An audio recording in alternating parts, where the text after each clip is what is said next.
Resale Biz, good morning. Cosmic Lost and Found, good morning. Hey Melody, how are you doing? Oh, my hair's a mess. Oh, who cares? You guys are here for the books, not for me. Maybe you're here for me. I don't know. You're drinking tea? Me too. Cheers. Mine's decaf. Good morning, Cheryl. We give chances. How are you? Sydney Bod, good morning. Smith J, good morning. Trifoli, I don't know if I said hi already. I'm already lost and it barely started. Good morning. Jay, yours is extra calf. J Hop, good morning. Welcome in. 902. Does that mean you're in the Halifax area? Are you near the Haligonians? Where all the Haligonians are? Vintage Millennial, welcome in. Good morning.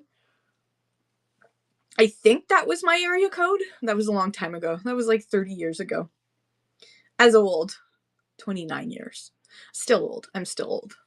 No matter what, I keep getting older, but the alternative is not so great. Well, hello, Loki. Do you want to come say hi? Do you want to say hi? Okay, all right. There's no food, so go see Daddy. No food.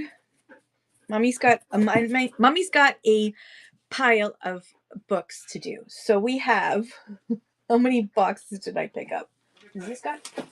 What is in there? Oh no, wait. Hang on a second. Loki, go see Daddy. Go see Daddy. All right, we have a box of ephemera, a miscellaneous ephemera and booklets and that sort of thing. We have another box of books that I just got in. They're brand spanking new to me. I picked them up yesterday. And then we have 1, 2, 3, 4, 5. I don't know if we're going to get through because that's like 6 books. Hey, Malachi.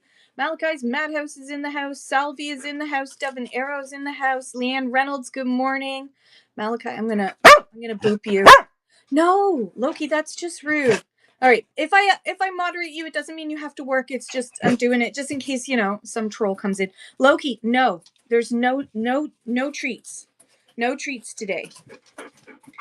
There's no treats. You go see Daddy because Daddy's gonna give you a lick mat.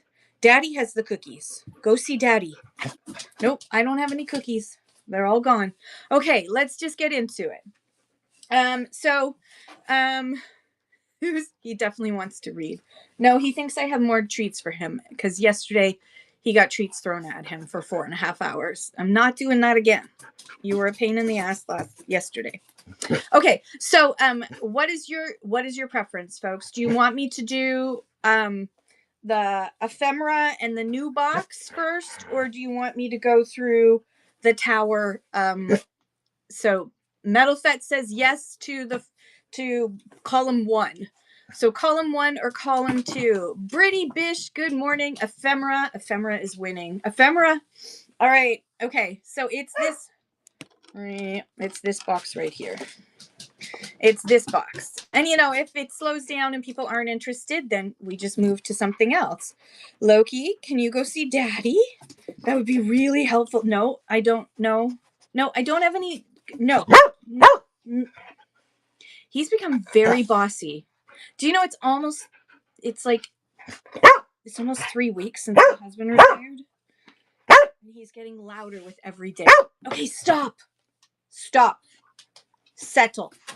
Because I don't have time. Fork's sakes. Go find Daddy. Go see Daddy. Go.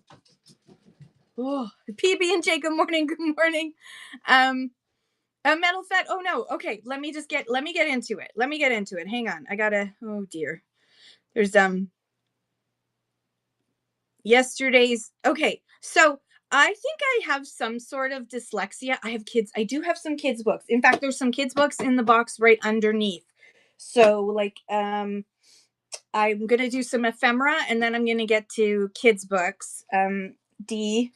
So I can see a few in here. So I would say give it about half an hour or so if you want to go shop around. Hey, Winter Spring, good morning. Liv, Doug, good morning. Okay.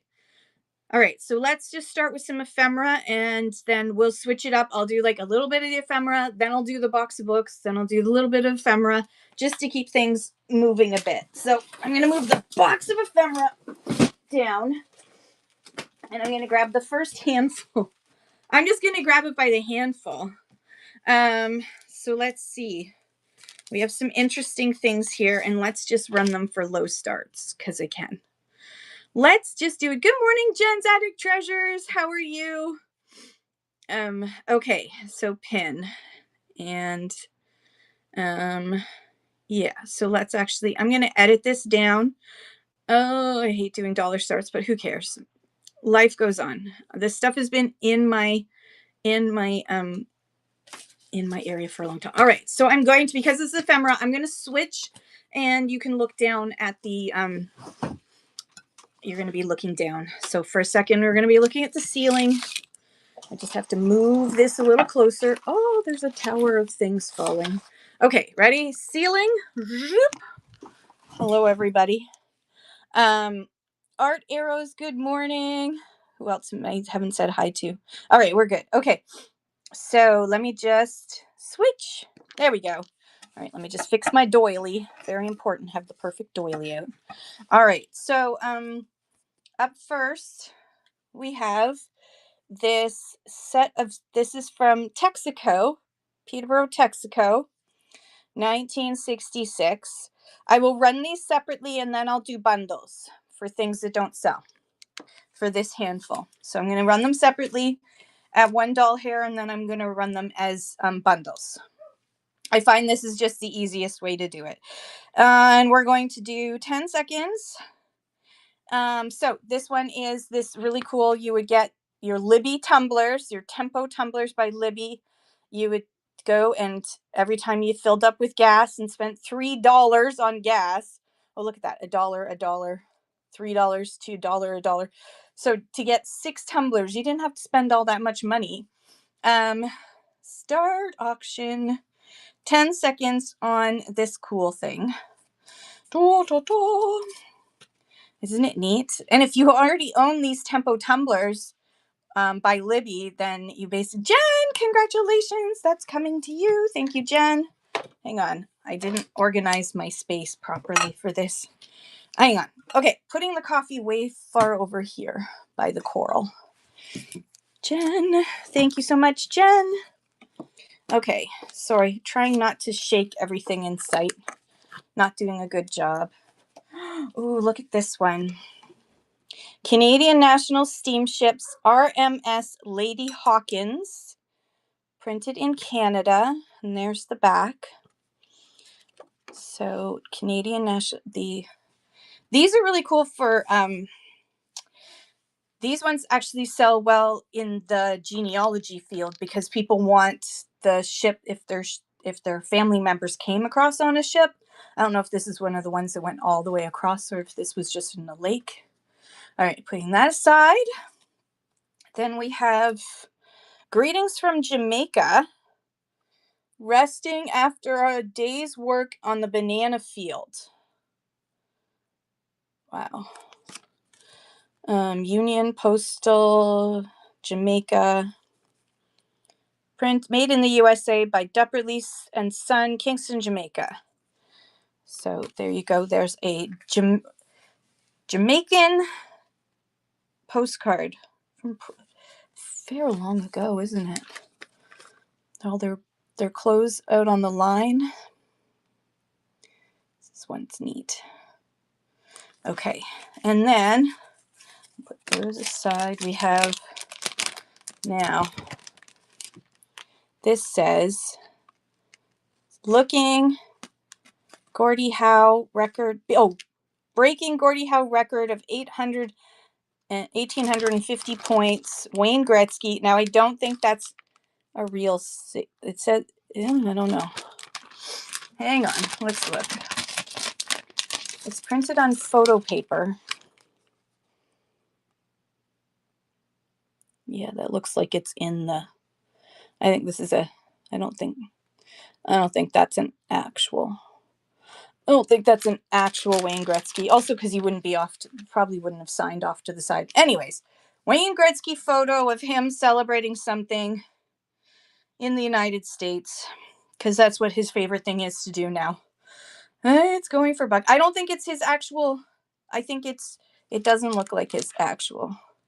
Now I'm good. I don't like Gretzky anyways. He's an American sellout as far as I'm concerned. Winter, spring, thank you so much. If it's real and you make $1 million off of it, yay. Or if you have someone who likes Gretzky, yay. That's just my personal opinion. Nobody else has to have it.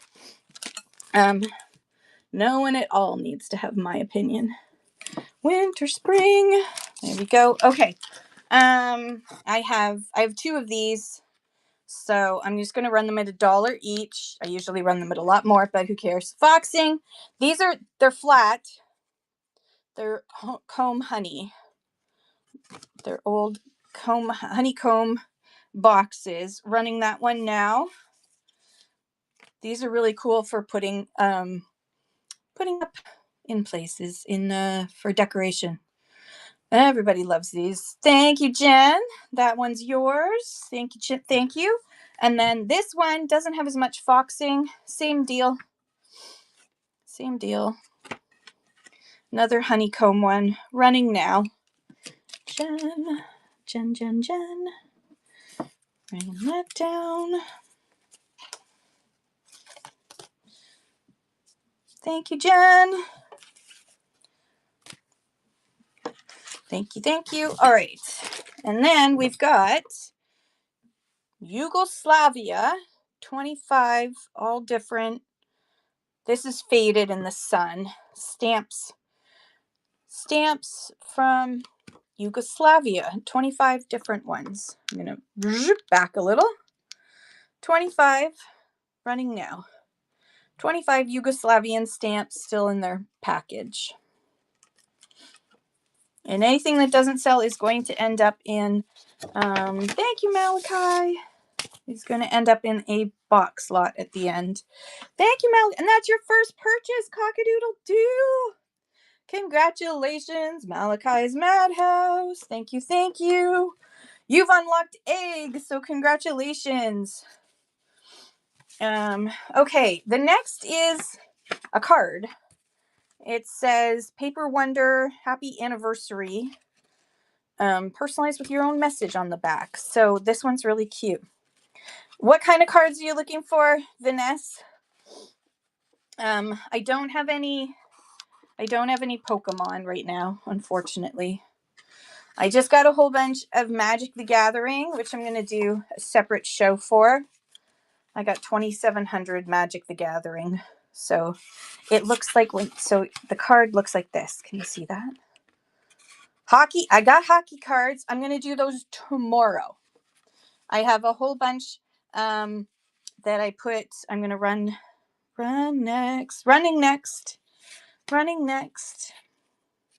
This one is running now. This cute little anniversary card that becomes a 3D anniversary card. Okay, let's see what we got here. I got a couple of Christmas greetings. I've got so tomorrow, and if you look at my show tomorrow, you'll see the at least the images of the boxes, because I'm literally selling by the box. So you have images of the boxes, so you can look at those cards. They're already loaded in. My goodwill and joy abide in your heart this Christmas tide. To Clara Rose from Clara May. How cute is that? From Clara Rose to Clara Rose from Clara May. And then this one is with best wishes and heartiest greetings. Lou, John, and Ada Blair, Glenn, and Mary Lou. And then there's a sweet little letter to Aunt Clara. So Aunt Clara collected these. So, oops, sorry. Bloop. There we go. All right, running that now for 10 seconds for those two together. Oh, they fixed that glitch. It's now fixed. Thank God. I was getting tired of that glitch. Oh no. And there's a lot of these. Okay. All right, and then we got 2 more Christmas greetings, and it opens up. How sweet is that? There are trees in the forest, yada, yada, yada. And this one is May the Peace on Earth that angels, yada yada, from Effie. So running that now for 10 seconds.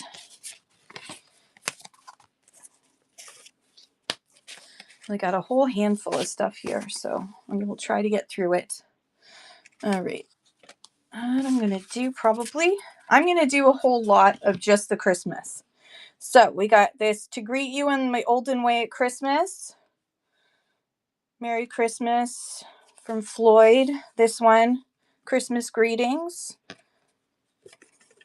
This one is a happy Christmas, which, by the way, did you know that the reason why in England they traditionally said Happy Christmas instead of Merry Christmas, and I'm also going to put in these ones that we saw before. I'm making a whole bundle now because I can.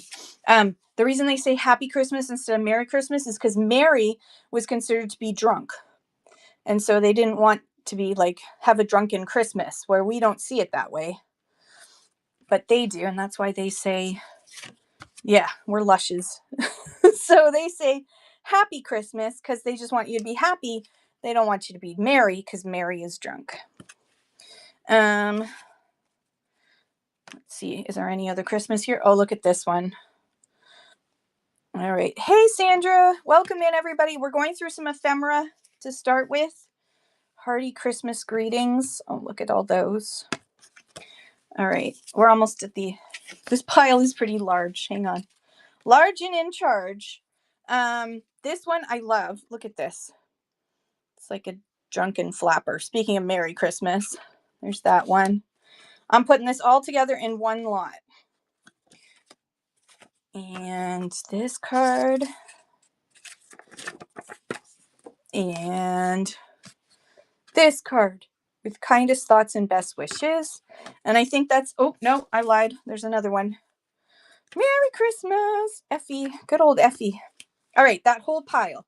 You're getting the whole pile starting at only $1. Go, go, go, go, go. You only got 10 seconds. If you want it, you got to get it. It's all coming to one person and one person only. Metal Fed, congratulations. That is an awesome pile. That's a reseller's dream pile. Congratulations. I need to find something to put this in. Hang on. I did leave myself some things here. All right. All right. I got to write your name. Metal Fed. Oh, okay. Up next, what do we have? We have, oh, look at this. Any postcards that have transportation on them are really, really popular. So that one's bicyclist. And it says, who do you think I ran across? There's a dog chasing him. And then on the back, there's the back of it. United Kingdom, printed in Raphael and Tuck. Ooh, this is a Raphael and Tuck. Oh yeah, Raphael and Tuck. Okay, Raphael and Tuck postcard with a bicycle. With a bicycle running now for 10 seconds. Raphael and Tuck. And if you're like, I don't know what Raphael and Tuck is, why do you keep saying it? Well, if you're into ephemera, if you know, you know. Thank you, PB&J. That's coming to you. Okay. The best driving rule is the golden rule. Driver's accidents in each licensed age group. And this was an ink blotter. So this was handed out in schools from the Ministry of Highways, as it was called back then. And it's an ink blotter. Because you wrote in ink and you needed to blot your page afterwards. Running that now. Ink blotter, Ontario Transportation Ministry ink blotter, running now. All right, no worries. That's going over there. Move over. Okay, let's see what we got here. We have these cool invitations. An invitation made in the USA. There's that one. 2 of them. 3. And then the 4th one is an invite as well, but it's like it's a very cute little fruity theme. So you get 1, 2, 3, 4. I don't see any others. Yeah, I don't see any others. So running that now for 10 seconds. I know, Kelly. I mean, I don't know what year that was. Someone would have to look up George Doucette and see what year. So there's 4 of these. 25 cents each. Okay, you know where that's going. It's going in the pile. All right, we have 2 of these. Our House is Your House invitations with a really nice envelope too. There's 2 of them.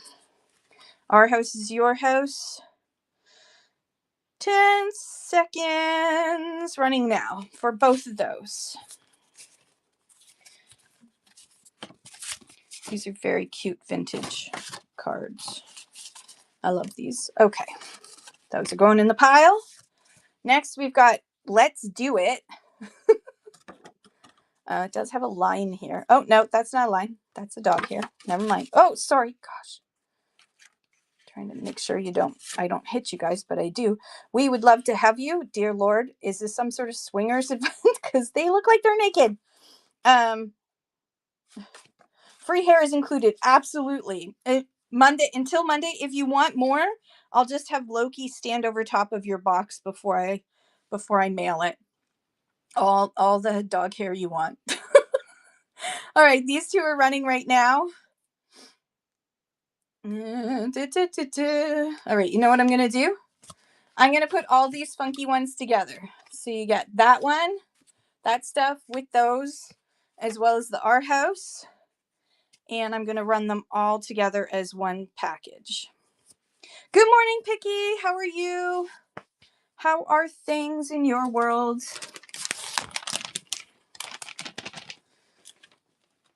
Thank you, Malachi. There we go. And look at that. We've broken the shipping. If you don't have, let me just write your name, Malachi. If you don't have weekly bundling on, you can turn it on before the end of this show. And it'll make sure that all of your stuff gets, ooh, there goes something I just dropped. Yeah, that's okay. No worries. Absolutely. Shower. Look how cute this is. Little shower invite, editions limited style number. Cute little shower card. Inside it has place. How adorable is that? I think that would look so cute all by itself. All right, running that by itself. And then I will see if anybody wants it by itself. If not, I'm going to add more. All right, now I'm going to add in Party Time. This one's so cute too. Same company. I got these from an estate sale.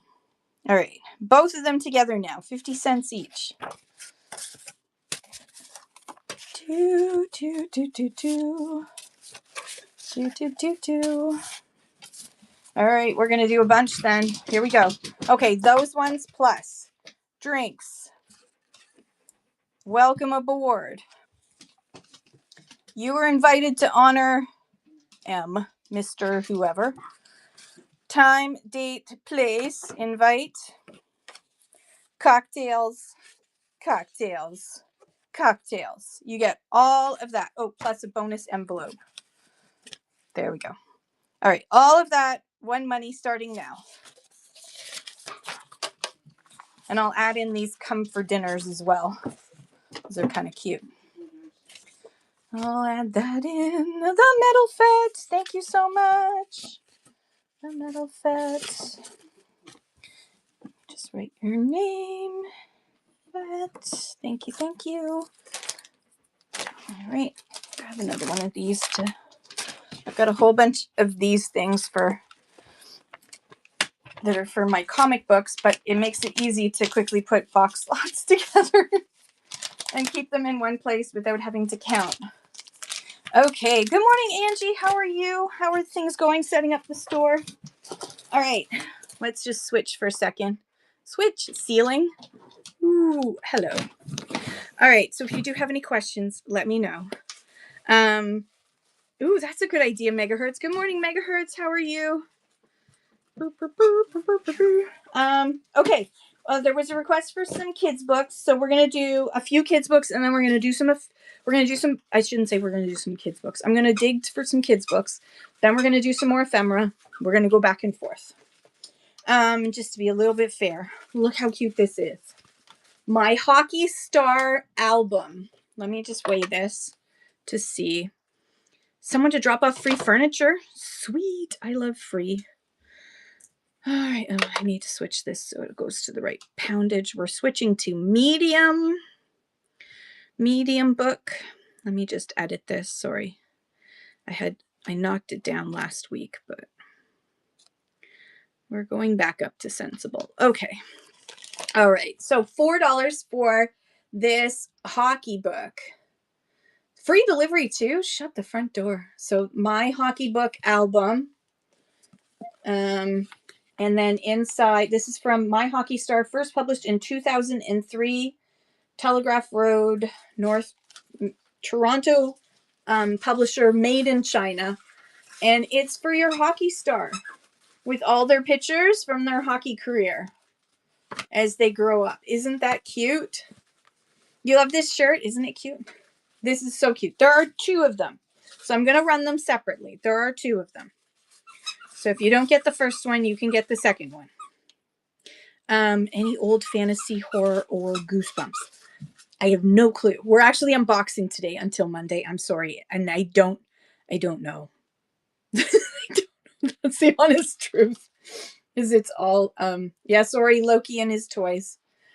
$4 for this really cool hockey album. I have 2 of them. All right, you know what I'm going to do? Fine. Do you know what that means? Every once in a while, I'm going to do this. I'm going to knock it down to 3. $3 for the hockey. $3 for the hockey one. If not, this is going in my booth. These are going in my booth. Where's my booth box? I need a booth box. Yeah, that means booth beside me. Okay, what else do we have here? No Loki. I'm gonna move these over here. I saw some kids' books in here, but there's not a lot. There's not a lot of kids' books, unfortunately. Okay, this cute little one is The Dog Rules, Scholastic. It is written in 2011. The Dog Rules. It's a cute little Scholastic book. It says, meet Monty. He's an energetic pup who gets into trouble like it's his full-time job. Loki. No, Loki doesn't follow the rules. His house has lots of rules, but sometimes he has trouble following them. Here are some things that distract Monty from following the rules. The smell of gym shorts in the morning. The famous feline next door. An evil parrot with an evil plan. If Monty can't follow the dog rules, he'll be in the doghouse for good. Uh-oh. Oh, dear. All right. Oh, wait. This is not a medium book. This is a small book. Switch. All right. We're going to run that for just $1 because it's a kid's book. Dog Rules book is running now. Look at the cute little illustrations inside. So adorable. All right, Dog Rules is not popular today. Where I haven't figured out a place to put my other ones. Oh, that was not smart, Kim. All right, I'm gonna grab. Let's see. Are there any other kids ones in here? No, I think that was it. Unfortunately. Oh, this is hilarious. This is funny. I just got this from an auction house. So it's training your super puppy, okay? But you can see super puppy. It's pre-chewed. So whoever bought this didn't actually read the book because this didn't work. Because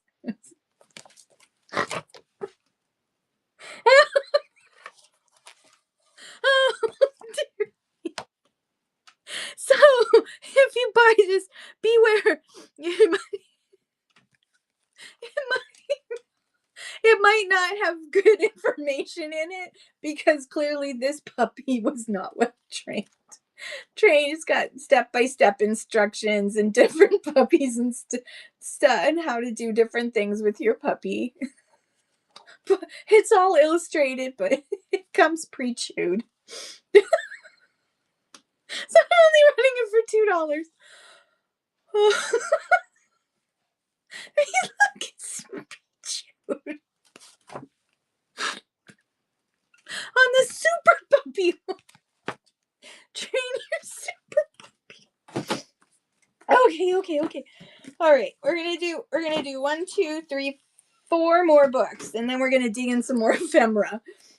David Suzuki, the autobiography you never knew you wanted to read. I definitely. Written in. I mean, he's still kicking. Causing good trouble. And I don't know what year this was made because clearly the page is missing. No. Oh, I'm missing a few screws today. 2006. And so there's a mark here. And then it seems like the person who read this underlined parts. I don't know if they were studying David Suzuki or something. I don't know. All right, we're going to run David Suzuki's autobiography for just $3. I don't know why I put things up to $4. $3 for David Suzuki, an autobiography written in 2006. Oh, good old David. All right. Let's see. Happiness is a Choice by Barry Neil Kaufman. I think this is small. Yep. Just have to pull up small. Please hold. Boop, boop, boop, boop. Pin. Right. Okay. Happiness is a Choice by Neil Barry Kaufman. Not only a wise book, but a liberating one. Oh, good news. 1991. This was published in 1994. Yes, please hold. Someone will be with you shortly. Okay, so I'm going to read the back. I'm going to give myself 30 seconds because that's what I do. All right, here we go. 30 seconds for me to read the back. $2 if you want it.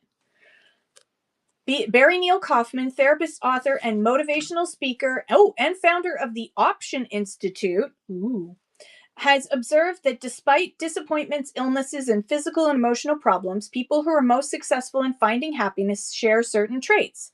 In Happiness is a Choice, Kaufman shows you how to use these traits to change your life quickly and easily and without pain. Ooh, without pain. I'm all for that. Make happiness a priority, accept your personal authenticity, yada, yada, yada. But if you want to learn more, you got to buy the book. Just saying. All right, 2 more books and then we go back. You Had to Be There, an intimate portrait of the generation that survived the Depression, won the war, and reinvented Canada. Oh, this one sounds good. Yeah, exactly. Should I run it again just so I can giggle for another 10 seconds? All right. Happiness is a Choice. You Had to Be There. This was written in, drum roll, 1997. 1997. It looks like there's pickers in here. Are there pickers? There are. There's pictures. So, You Had to Be There is all about Canada between the generation that survived Depression, Second World War, and reinvented Canada. That's Victory Day. 30 seconds. Here we go. This book is about more than 3.5 million Canadians now aged 65 and over who are our country's last link to a remarkable, almost mythic time. Much has been written about the great events witnessed by this highly influential generation, boomer, or pre-boomer, but little has been written about the people themselves. You Had to Be There is a history of these ordinary Canadians who have lived through extraordinary times, from their depression childhoods to their lives in the very different Canada. Ooh, no, pre-boomers. My grandmother's generation. All right, 1 more book and then we go back to ephemera for a bit. Rachel Ray, 30-minute Get Real Meals. I'm sorry about that. Get real meals. Not get fake meals. Get real meals. With pictures. Oh, this is gonna make me hungry. Some pictures, not a lot of pictures. Fake meals. 30-minute Get Real Meals by Rachel Ray. Rachel Ray confesses that there's past. Oh, this is when she was on like mega diets. Ugh. Rachel. Okay, here we go. I'm gonna reduce it to 20 seconds because we don't need to hear all of it. Okay. She isn't afraid to admit that the chili is just an excuse to snack on corn chips. Hello. On the other hand, she also confesses that it's more fun to shop for clothes when she's eating fewer carbs. Oh, shut up. So, what's a carb frustrated cook to do these days? Shut up. Don't go to extremes, says the force of nature behind Food Network's 30-minute meals. Okay. Oh, there's another one. I'm just going to run it. This is another 365 days of her guilting you into. But, you know, if you do want to reduce carbs or, you know, keto, whatever diet, like that does look freaking good. I'm down for that. And that. And that. Can I rerun the Boomer book? Yes. I will rerun the Boomer book. PB&J. They're pre-boomers. They made boomers. They boomed and made boomers. Because, you know, my grand. Oh, why did I do it for 20 seconds? Anyways, where I can read. Evoking 1,000 memories, Robert Collins has woven a rich and varied colored tapestry of the poignant and courageous lives of so many who were there. For those who were not, these stories will perhaps bring appreciation and understanding of the generation and the time that was.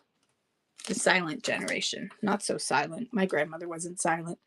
Yeah, that's all right, PB&J. Someone's got to work. Someone has to work. Okay. Let me just put this down. Oh. Thank you, Loki, for the... Okay. Rachel Ray. Rachel Ray's 365 days of cooking. Let me just edit this. I'm gonna edit. Edit. We're gonna go down to $3 because I seem to be... Oops, what did I just do? Add... Oh, okay. It seemed to work. All right. 10 seconds for this Rachel Ray book. Rachel Ray's 365 no repeats cookbook, 30-minute meals, 365 meals. Okay. Rachel, no one loves you. Right. Ephemera. Let me grab another handful of ephemera. Woo, let's see what we got in here. All right. Let's grabbing a pile.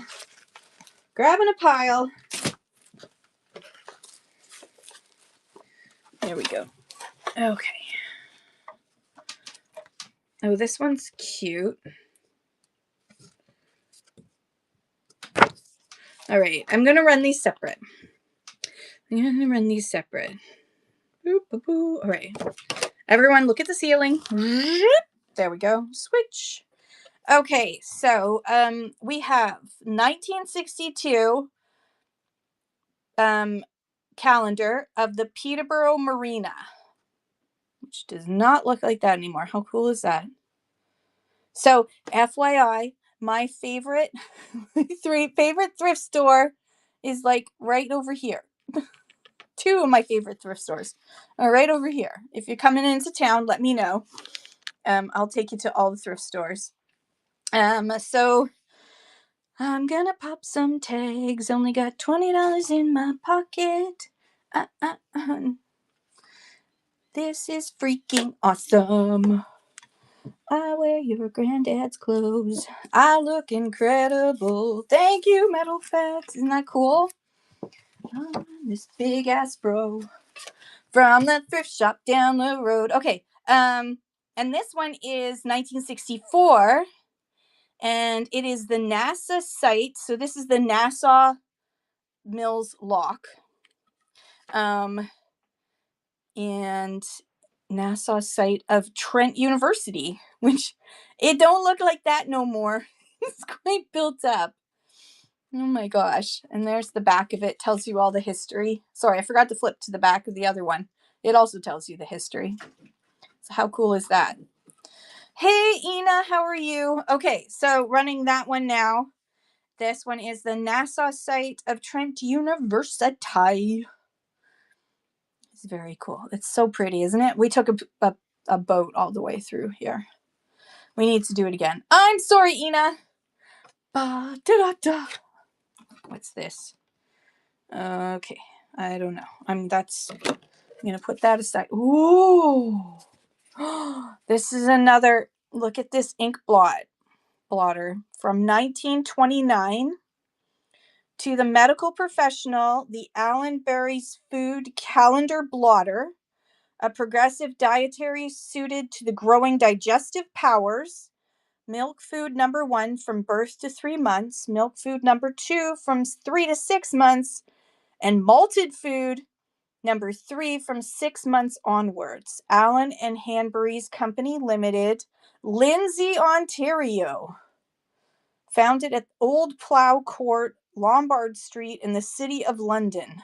Printed in England. So they were in Lindsay, Ontario and New York. And there's the back of it, so you can see that it did have some red ink blot on it. So there is ink on there. And someone underlined calendar blotter for some reason. How cool is that one?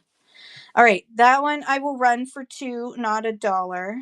This is very cool. 1929 ink blotter for to be used by a medical professional. This one's so cool. All right, let's save that one for future. Oh, what's this? To Chris, all the best, whoever that is. Number 25 of some hockey thing.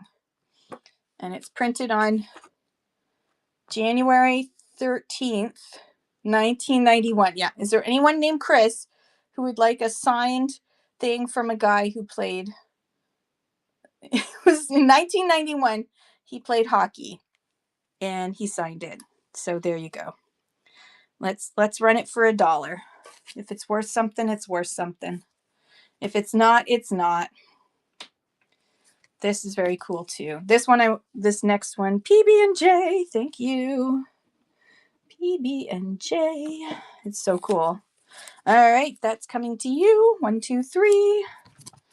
Worth something to Jen. This one is Shirley Temple. Look how pretty she is. Shirley Temple, then become Shirley Temple Black. There's no date on it. We'll run Shirley Temple. Joe Nieuwendyk, however. Oh, it's Joe Nieuwendyk. That's somebody. All right. Running Shirley Temple's photograph. I think that's just a printed thing. But look how pretty she is. Is she not just the prettiest?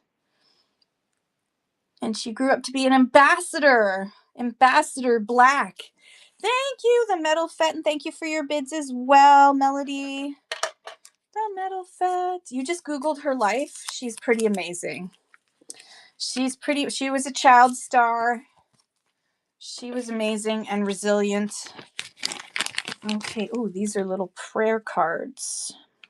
I think these used to be they had table holders for these, so you'd have them at your table.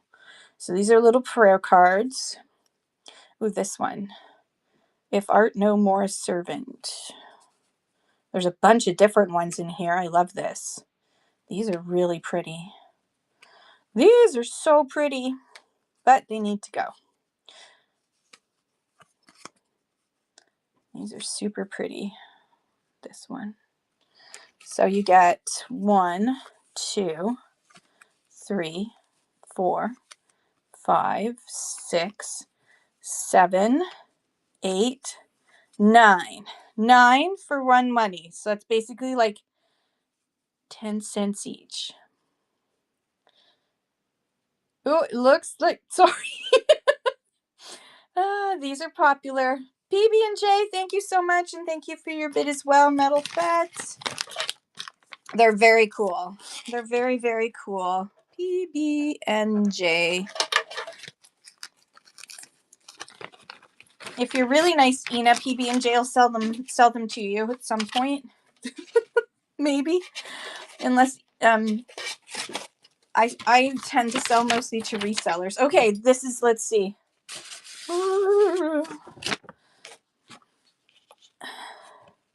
Oh, they are Stampies. I will run this at $2, not $1 for this set. It's like it's all birds from the looks of things. It's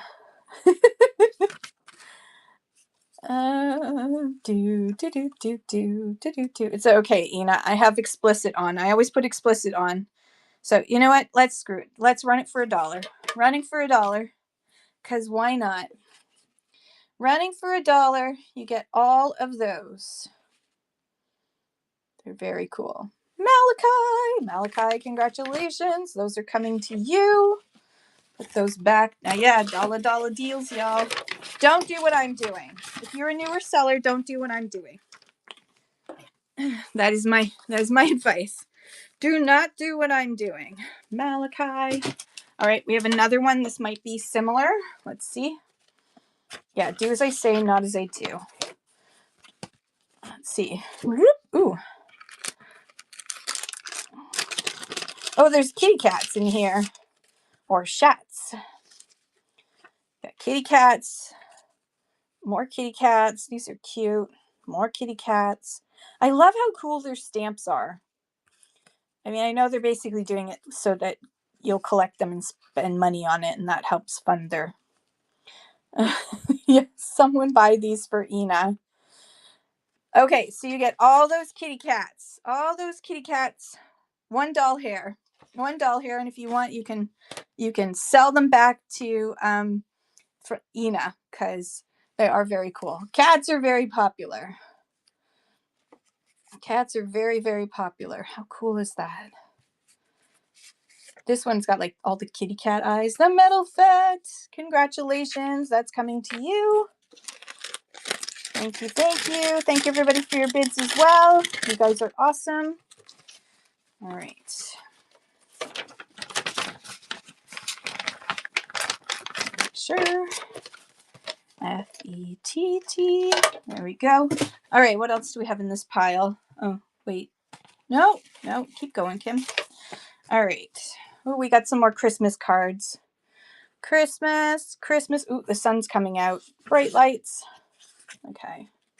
Christmas. Oh, from Dick. Does anyone actually call themselves Dick anymore? Is that gone out of fashion yet? To nickname yourself Dick? I'm hoping so. Everybody in our house. Oh, look how sweet that is. You don't think so? It hasn't gone out of fashion yet? I mean, you call people that, but that's a different thing. Here's another one. This isn't Christmas, but this is We Miss Seeing You at in Montreal. Look at that. To Mr. Jacob Mark at 419 McKay in Montreal.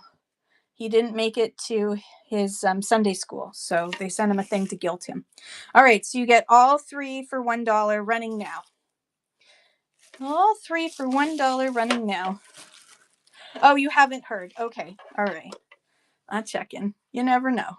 Never know. All right, putting this over here on the reject ephemera pile. Series number 112, Santos Vista General. Where is this? It looks like a new build, doesn't it? Brazil. Was sent to somebody in Austria. Don't know the year. Printed in Paris. How cool is that? So Brazil, an old Brazil postcard. Running that now for 10 seconds. Old Brazil postcard. Oh, looks very new build to me. Like new for the time. All right, what else do we have here? Oh, these are so cool. Stereoscopes. Stereoscope cards. This one is A Busy Scene in the Rice Fields near Yokohama. How pretty is that? All right, running that one. Oops, what did I just do? I almost ended my show. It's not what I meant to do. All right, running the rice fields in Yokohama. I have a few of these interesting ones. Rice fields in Yokohama. Thank you, the Metal Fet. Okay, next up we have...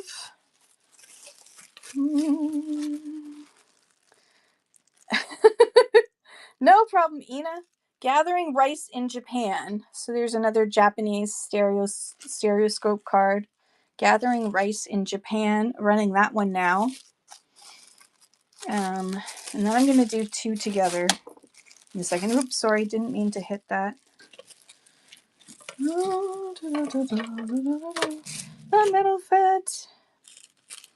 What's in the pink thing? Oh, this. This is in my buy it now. I assume that's what you're looking at. Let me just see if I can find it. I think I have it here. Yep, pin. So, now I got to find it again because I've switched phones. All my children. I'm going to run that as a flash sale for, if anyone's interested. Running as a flash sale. All my children collector cards. That's right. All my children collector cards. You know you want them. You know that you need them. Thank you for your purchase of the... sorry, let me go back again. Why does it say... Oh. I'm all right. I'm the queen pin. I am something all right. Definitely something all right today. Okay. Yay. Okay. Next up, we have Giant Fountain in World's Fair St. Louis. So St. Louis World's Fair, here's the giant fountain that was in the St. Louis World's Fair.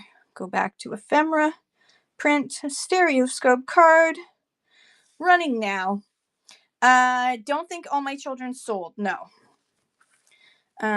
They did not. I was just pinning and pause. Metal Fet, thank you. Thank you, thank you. This one is so cool. This is that famous, I don't know if this tree is still there, the famous tunnel through a redwood tree in California. And look how cool it is with their wagon, their horse and wagon. So running that one now is very cool. Very, very cool. Where's my pen gone? There it is. Fet.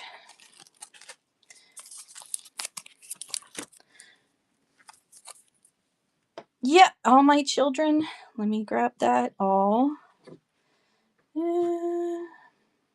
Wait, pin. And start a flash sale. I'm going to run that for 1 minute at $3 for the all my children. All right, thank you, Metal Fet. Thank you so much. And thank you, PB&J, for your purchase. PB&J. These are kind of fun. Those are fun. Oops, I used too many stickies. Reduce the number of stickies, Kim. All right, another stereoscope card. Let's go back to ephemera. Pin. This one is On the Beach in Atlantic City, New Jersey. It's in plastic. I don't want to take it out because I don't want to get my oils on it. Look at that. Atlantic City on the beach in Atlantic City, New Jersey. Look what everybody's wearing. I love this. So running this one now. Yay! Oh, they have a lot of hair. So the secret for that, my husband used to be in upholstery cleaning, is get yourself a rubber glove and wet it and then rub that, and that'll collect all the hair. If you don't have one of those dog hair things. Thank you, the Metal Fet. Thank you, thank you. There's only 2 stereoscopes left for today. I'll have some more on Thursday that I picked up. They're in rough shape, but they're very cool, and I'll show you why during my show. These ones are like just your plain ones. This one is a cotton plantation scene. So this one is very, very, doesn't say where. I assume it's in the United States. Cotton plantation scene. Probably in the Jim Crow era, unfortunately.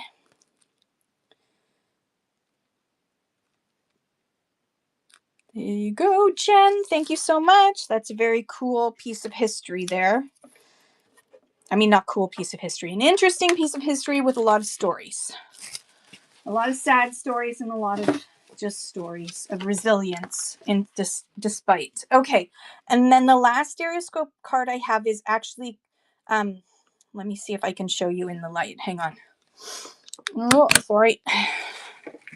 All right, so if I put it up to the light, you can actually slightly see through it. And you can see how one side they've done pinholes. Can you see those pinholes there? And the other side they haven't. So when you looked through, they've got these little pinhole marks where the light will come through even more. This one isn't colorized as much. It's got a little bit of color to it. You can see the pink and the green. So when you looked at it, if you look at it, it doesn't just look black and white when you're looking at it through the stereoscope. It's hard to see because it's not the perfect conditions to show you. But I have a few more of these that aren't as good shape as this one. But these were meant to be held up to the light to look at. So that it would look 3D when you held it up to the light, and you would get the color as well, which was the only way to see color back then because they didn't have color photography readily available. All right, this one is running now. I don't know where it is. Might say on the back. This is in Elise. Councils, the Salle d'Elise in France, I assume. The Metal Fet. Thank you, everybody, for your bids. Thank you, Metal Fet. That one's coming to you. All right. We're going to do a little bit more ephemera and then go back to books for a bit. Next up, look at this. It is looks like it's a Victorian cutout with a stork. And look, it's got a mail delivery of the baby. Everything. The stork's delivering it all, including the mailman. So it's just on a little card there, but it is a Victorian cutout of the stork delivering the baby and the baby's crib as well. How cute is that? This says circa 1880. 1880 Victorian cutout. I'll put that over there. Okay, what else do we have here? Few more things. 29. Ooh, this one's fun. Lift up for a bit. 29 games for parties for children's age 3 to 12. Added section for child to keep a permanent record of their birthday. Aw, look at that. All the games to play. Oh, not potato and plus bingo. I'm not sure why someone had to write that there, but not potato plus bingo. So all the traditional games you would play at your birthday, as well as spots for you to record your memories. Hot potato. Hot potato makes more sense than whatever I said. It is hot potato, not potato. Hot potato plus bingo is, I guess, what that mom played. Potato sack run. Yeah. Okay, what else do we have? Ooh, we have a package. Uh-oh, here we go again. Loki, come here. He stopped. Laxodextrin was in here. Winnipeg, Manitoba. Loki, stop. Loki, what are you barking at? Come here. Come get. Okay, fine. I give up. I give in. I give in. You win. Go find your cookie. Okay. So laxodextrin, a special carbohydrate diet which changes the intestinal flora. It's just the package. You don't get the actual stuff. You just get the package. 10 seconds. 10 seconds running now for laxodextrin. Sounds. Have a good one, PB&J. Thanks for hanging out. Fet. Thank you, the Metal Fet. All kinds of fun stuff here today. All right. Next up we have, let me just double check the weight on this because this might have to go in book instead. Yeah, I need to move this up to book. Please hold while I move up to book. Pin. All right, this one is the Badlands of the Red Deer River Valley, Drumheller, Alberta, Canada. And I'm going to switch so I can hold it up this way Hello, everyone. I'm going to sit down for a bit. Yay! So this was written, and I don't know when, but look, it's got all these really cool ads inside. Jimmy's Supermarket, your Drumheller independently owned superfood market. It has a picture of Drumheller in the footsteps of dinosaurs. There's the swinging bridge. So it talks about the history, the age of the dinosaurs. It's even got pictures of dinosaurs. Oh, it's got, of course, hunting and fishing, prehistoric parks. There's a map, a cute little map. Yeah, there's ads throughout. It's just very cool. Little Drumheller, Red Deer history in there. All kinds of cool images. There's the Badlands Motel. You could have stayed at the Badlands Motel. It had color TV and kitchens. How cool is that? All right, I'm going to put that one aside. What else do we have here? Because the rest seem to be booklets, so I'm going to stick with that. Oh, this is Notes on Elementary Law for Canadian Officers from 1942, written by Major C.R. Young, late University of Toronto Contingent Canadian Officers Training Corps. So University of Toronto had a Canadian Officers Training Corps. And this is first published in November 1939 for obvious reasons, and reprinted. This was reprinted in August 1942. So there is the Acts of Parliament and all the rules and regulations for officers in the Second World War. Require elementary military law for Canadian officers. How cool is that? Running that for just 10 seconds, $2. So very cool piece of history right here. Somebody who served in the Second World War probably had this on them. An officer probably had this on them. In fact, actually, it says at the top, Corporal Gravely of the Scots, Coupeville, Ontario. Coupeville, Ontario. Very cool. Very cool. Thank you, the Metal Fet. Got to find my sticky notes here. So cool. Okay. Next up, we have another one. Roger, Part 2, a collection of verse and yarns from the troops by Al Pat, Irish soldier, airman, poet. You've got a bang out of bang. Now you'll get a glow out of Roger. Compliments, Controller KB McKellar, Toronto. Your great grandparents fought in the World War II? Neither one of my grandfathers did. One of them, he was essential worker because he was the president of Teletypers Union, and so he was in charge of the teletype, which would send communications back and forth. And he was seconded to the war effort, but he worked for the Canadian Press. 1947, and my other grandfather hated that he didn't get to go to war, but he was considered unfit for service because he was extremely tall, which first counted him out because they were still thinking trench warfare. He would have had his head shot off right away because there's no way to crouch down. He was like well over 6 feet, and also he had flat feet. So look how cool this is. These pictures, Second World War. So this is basically, this sounds like this is all like little stories and jokes and stuff that's in a little booklet for the troops. So this says, Dear reader, I'm almost afraid to try to tell you how much I appreciated the many grand and lovely things you have written and said about Roger Part 1 from all parts of this old world. Let me here repeat a few lines from my second book, Bang, which I hope will convey to you my appreciation. Thanks, friends. Oft-times you did inspire me to compose a little verse. Unknowingly, you fed the fuel. Sometimes I wrote quite terse. So thanks, my friends, for all your help. You really have been grand. Many times I almost quit. If it weren't for you, it weren't for your hand.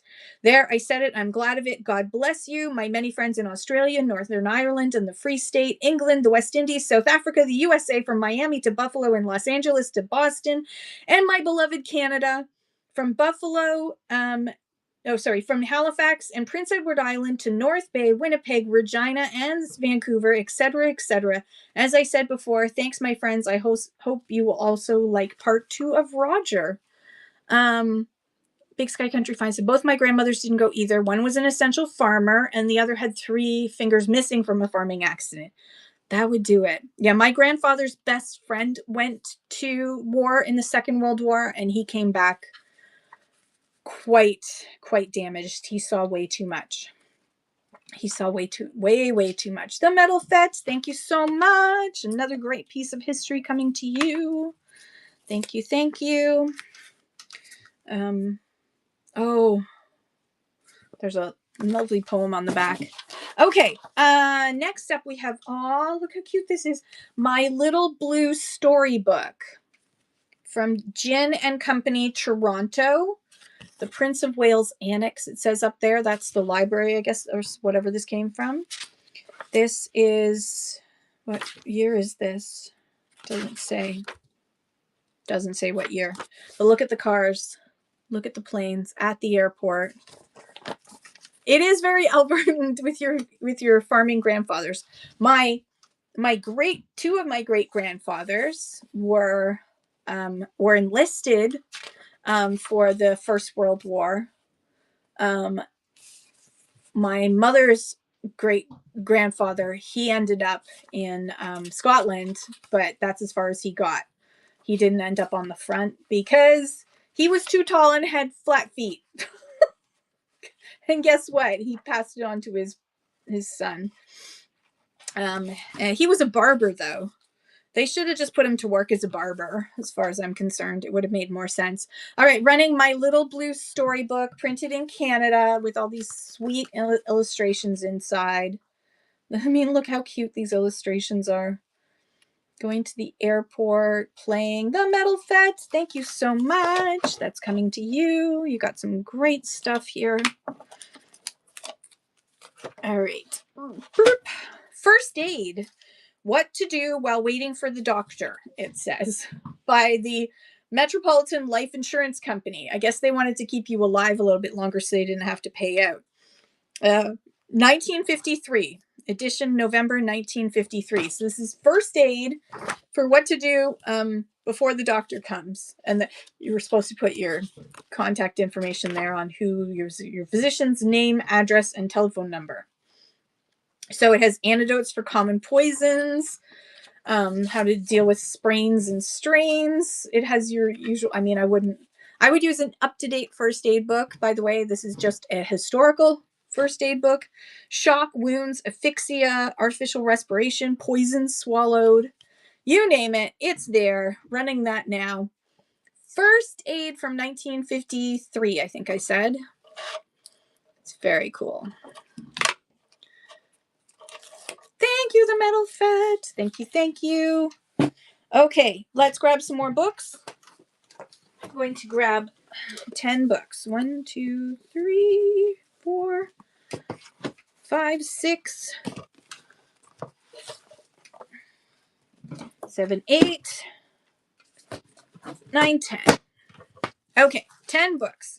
I'm going to start with this one that was, it came free with with a purchase of Company's Coming cookbook, but you know, not free today. I'm going to run this for just $1 It is a Company's Coming cookbook. I don't know why I said it that way. $1 running now. Company's Coming cooking tips by good old Jean. What is her name again? Jean Perret. Canadian. She's Canadian. It's Canadian, eh? Where am I going to put this? Down here. Right. Somebody I love Mel Robbins. I think Mel Robbins is awesome. But it does have a coffee stain there. You're going to have to, hang on. Yeah, it'll come off. It'll come off. So the cover needs a bath. But the high five habits It's time to believe in yourself again. And if you're not familiar with Mel Robbins, she is awesome. And this book in particular was written in, so Take Control of Your Life with One Simple Habit, written in 2021. It is a great read, isn't it, Ren Supplies? So I'm just going to read the blurb. It's going to double check the weight. I think this is medium. Yep, it's medium. Boop. Okay. So Mel Robbins, the high five habit. It's just one habit you can change. I'm going to read for 20 seconds. Here we go. It's time to give yourself the celebration and support you deserve. In her global phenomenon, The 5-Second Rule, Mel Robbins taught millions of people around the world the 5-second secret to motivation. Now she's back with another simple, proven tool you can use to take control of your life. The High Five Habit. Don't let the title fool you. This isn't a book about high-fiving everyone else in your life. You're already doing that. Yay! Jaire's Closet. Thank you so much. What a great book for you to get. Jaire. It's a really awesome book. I love Mel Robbins.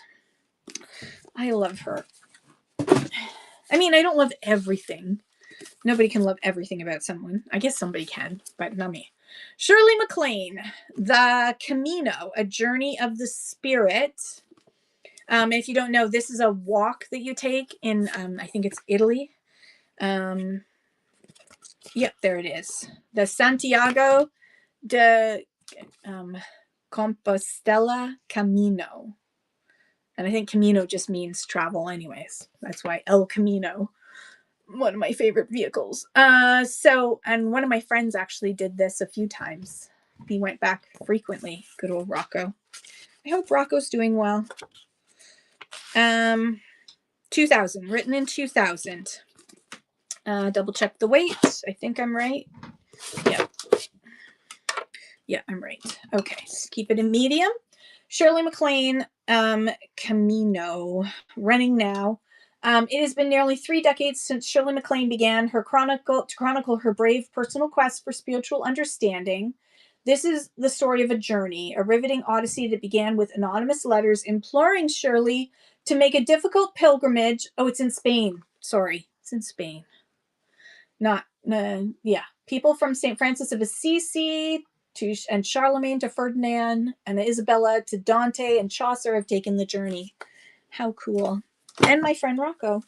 Okay, next we have The 7 Habits of Highly Effective Teens by Sean Covey. So there is an adult version. This one is for teenagers, if they actually read it. 1998, 7. And it's actually got, it's almost like a workbook inside. There's a lot of really great illustrations. So if you're not a teen, this still would probably be very effective for you. It still has his card. There he is. Stephen Covey. All right. Running this one now for 20 seconds. Being a teenager is both wonderful and challenging. In The 7 Habits of Highly Effective Teens, author Sean Covey applies the timeless principle of the 7 habits to teens and the tough issues and life-changing decisions that they face. In an entertaining style, Covey provides a step-by-step guide to help teens improve self-image, build friendships, and resist peer pressure. Oh, that sounds brilliant. If only I had a teen, which I don't. Oh, here's another one. This was bought at Talese. I love how Talese charges like this much for a book. Spirituality for Teens, The Complete Idiot's Guide to Spirituality for Teens. Written by Pastor William R. Grimble. It even has a really cool mini poster that they can put up with assignments. This was written in 2000. Somebody had it and it was crossed out. So The Complete Idiot's Guide to Spirituality for Teens. Running, I'm going to just do 15 seconds.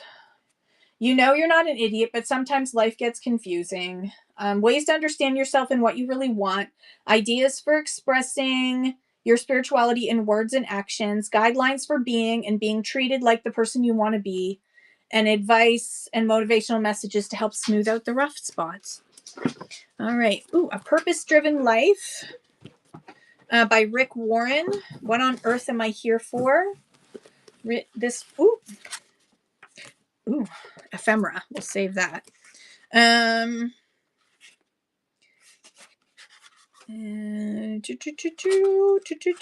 This was written in 2002, and whoever had it didn't even get started with the first part, which is to sign it and say that you're going to make a covenant with God to start to have a purpose-driven life.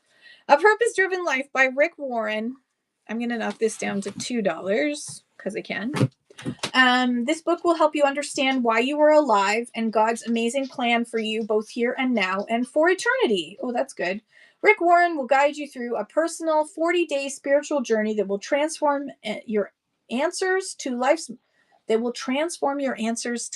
most important. How are we going to transform my answers? Okay. You must remember this, a novel. Look at that. Used bookstore, so I guess I'll put it down to that price.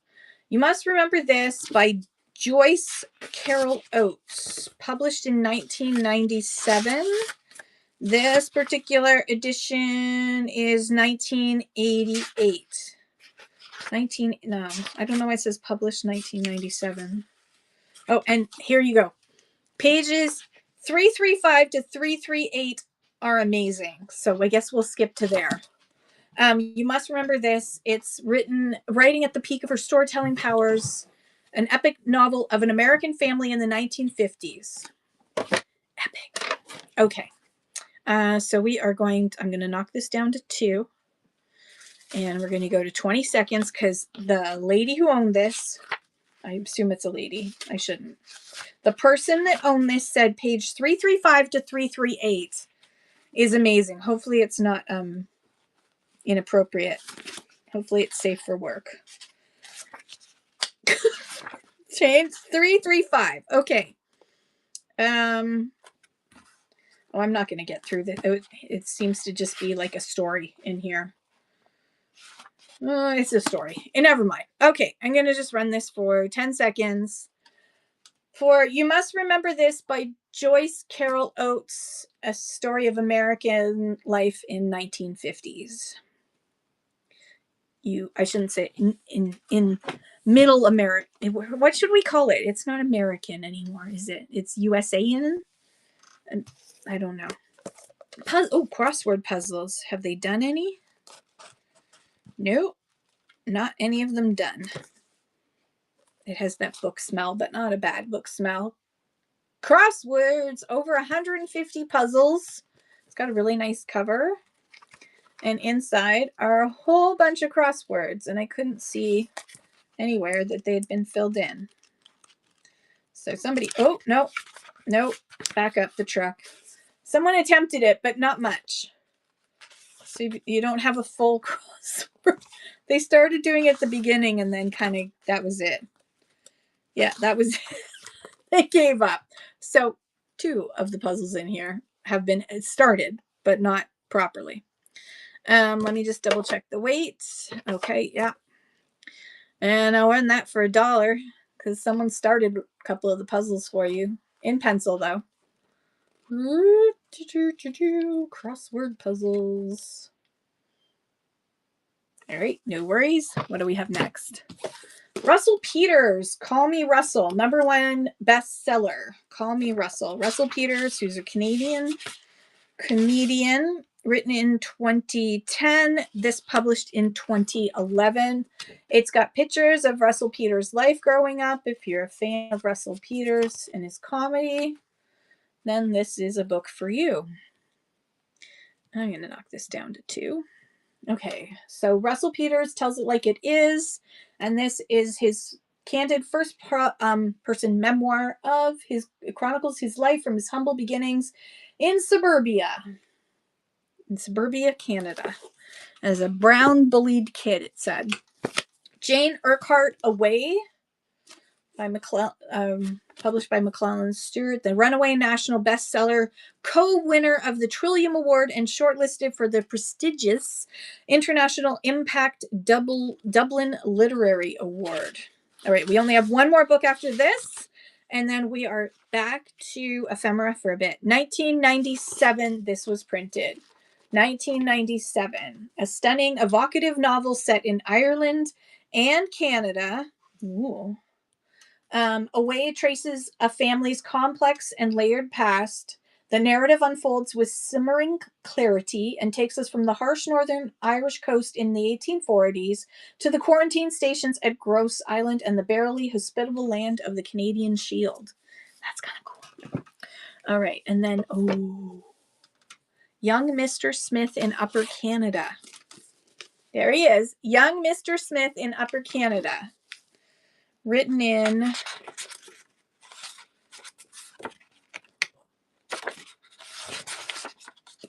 1980. This book has been published. Okay. Not all British immigrants in mid-19th century Upper Canada were roughing it in the bush. This lively account of 20 years in the life of a dashing young man about town provides a first-hand description of society in early Victorian Toronto. Young Mr. Smith's diaries and letters from 1839 to 1858 have been edited by his granddaughter and deftly interwoven with her own background comments. Oh, how cool is that? So this is not your regular bush story of living in the bush. This is living as a man about town, a dapper man about town in early Victorian Toronto. How cool is that?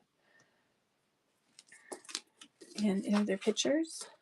I don't see any pictures. How disappointing. Just his picture. I think that's pretty cool, actually. I like that book. All right. Grabbing another bunch of ephemera. Let's see what we've got. We got a bunch of booklets again. More booklets and such. So we're going to switch over to small for a bit. Pin. Okay, we've got Towards the Understanding of Youth.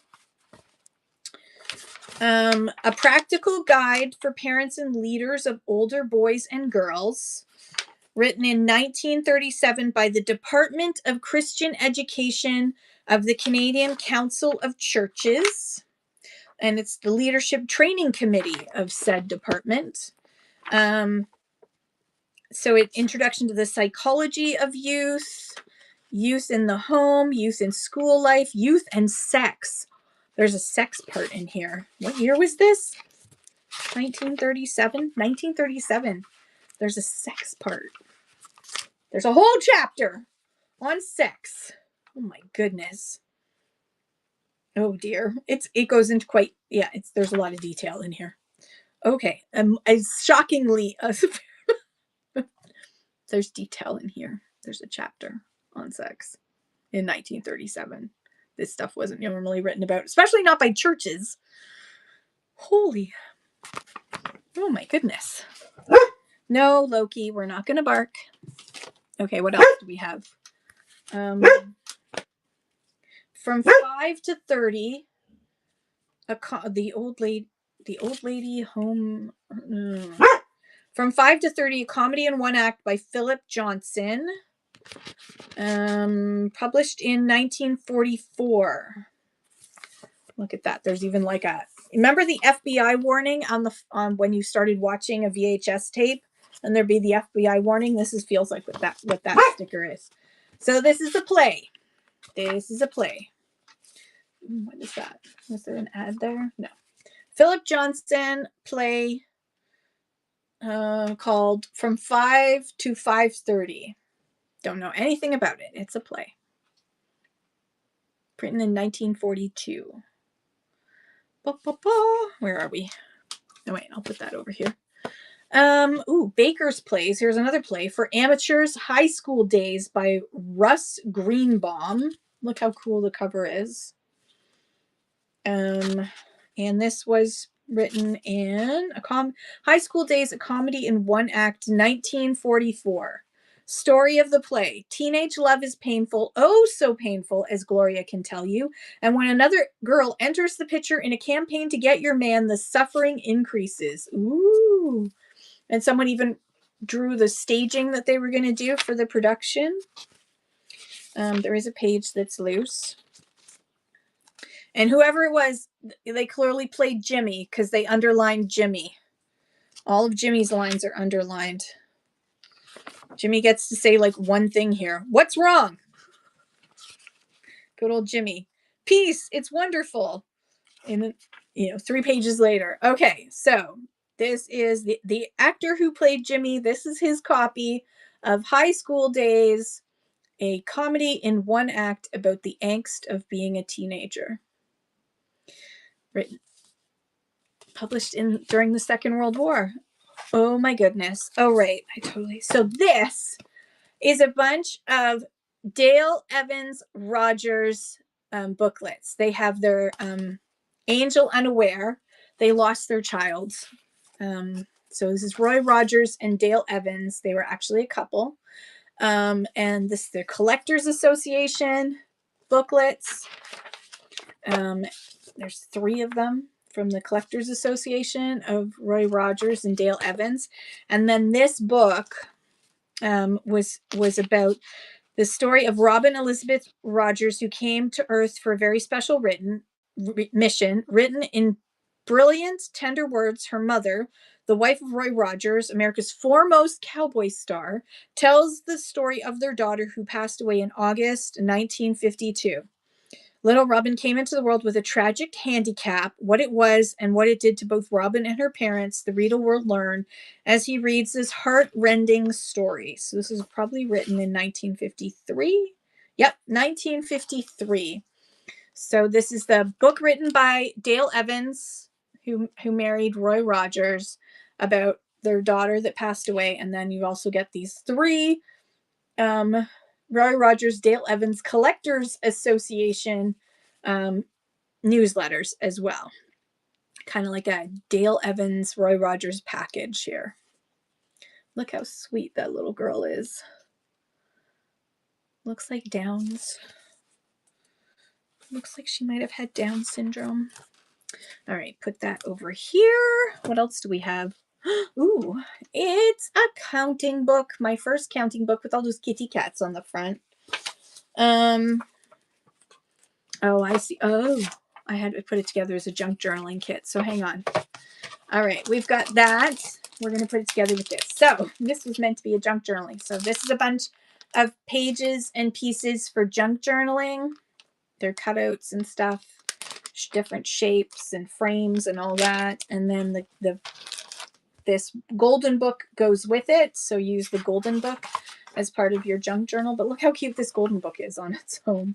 I'm going to run them on their own. I'm going to run it on its own. Look how cute this golden book is with all these pictures. I'm going to run it on its own. And if it doesn't sell, then I'll put it with the junk journaling stuff. All right, this golden book. It's not in perfect condition, but it's a really cute little golden book with the cutest little illustration. Like, look at that doggy. So cute. The horsey. Look at these adorable. Oh, there's fish. Helen, thank you so much. Thank you. Where did I put my pen? There it is. Helen, thank you so much. And thank you for your bids, everyone. Helen. All right. And then I'm going to run this little junk journaling kit. Let me see. Let me just weigh it. See if it needs to go in ephemera, or I can go in ephemera. All right. This is a bunch of pages and stuff for junk journaling. There's like all kinds of cute little bits and bobs in there, including frames and little pieces. And we will run that for $1 if anyone's interested. It is very cute. All kinds of just fun little shapes and that in here. All that you need to start junk journaling. The Metal Fet, thank you so much, and thank you everybody for your bids. Metal Fet. I need to make some more of these because I run out pretty quickly. I need to sell more at my booth too. I need to do a lot of things. I have no time. What is this one? Masonic Collection 100th Anniversary History of True Blue Lodge AF and AM number 98 from 1858 to 1958, Bolton, Ontario, Canada. So if you had a family member who grew up in Bolton, Ontario, Canada between 1858 and 1958, they might, if they were a Mason, they'd be mentioned in here probably. So this is another Masonic history, and I'm going to put it together with another one because I'm going to do it with two. This one is another Masonic. This is Vaughan Lodge Masonic history. This one is 1854 to 1980, and ooh, it's signed by the author. Oh my goodness, it's actually signed by the author. Hold on to your hats. Okay, this one goes in small book, pin. So 2 Masonic history books from Ontario, Vaughan and Bolton, running now. Vaughan and Bolton history books of the Masonic Lodge. Mason's history is so popular. Anything Masons. Helen, thank you so much. That's coming to you. Just writing 2 pieces on it so I remember. Oh my goodness, look how sweet this is. Bible picture book. Oh. Published by Metropolitan Church Association, Waukesha. Hey, Waukesha, Wisconsin. Kylie, where are you? It's Kush's name. Metropolitan Mission. Now, the cover is coming off. So, looks like it's all there. I'm going to just, you know what? I'm going to show the cover. I'm not going to try and put it back together again. There's the cover. There's the cover. And someone did take some pencil to it a long time ago, I'm sure. I don't know what year this is. Oh, no, there it is. Copyright 1929 by the Metropolitan Church Association. 1929. I missed that. Okay. So it's got all the Bible stories in it for children with these great illustrations inside. All the way through. So I'm going to run that. Here he goes again. Loki. Watch. You're going to miss out on Cookie. Cookie. Running this now. Go get it. Go get it. Find it. It went that way. Bible stories running now. Ooh, that's pretty cool. All right. No worries. Put that down there. Okay. So do you want some more books or do you want me to keep going with ephemera? Let me know what you want. I think I will grab 4 books and then we can go back and forth if that's all right. 5 books. I lied. 5 books. 5 books and then we go back to ephemera for a bit. Oh. Ooh. In the Memoirs of Elizabeth Frankenstein. What? Who's Elizabeth Frankenstein? Inquiring minds want to know. Okay, this needs to go in large. It's a little bit heavier. I'm only going to run it for $3, not 4 that it says. In the Memoirs of Elizabeth Frankenstein, Theodore Roszak offers us a subversive, erotically charged counterpart to Mary Shelley's classic Frankenstein. It's presented in the form of a secret autobiography. Oh my goodness. Oh my goodness. Okay. So a very personal memoir of Elizabeth Frankenstein. Fiction, 1995. So kind of like a sequel to Mary Shelley's.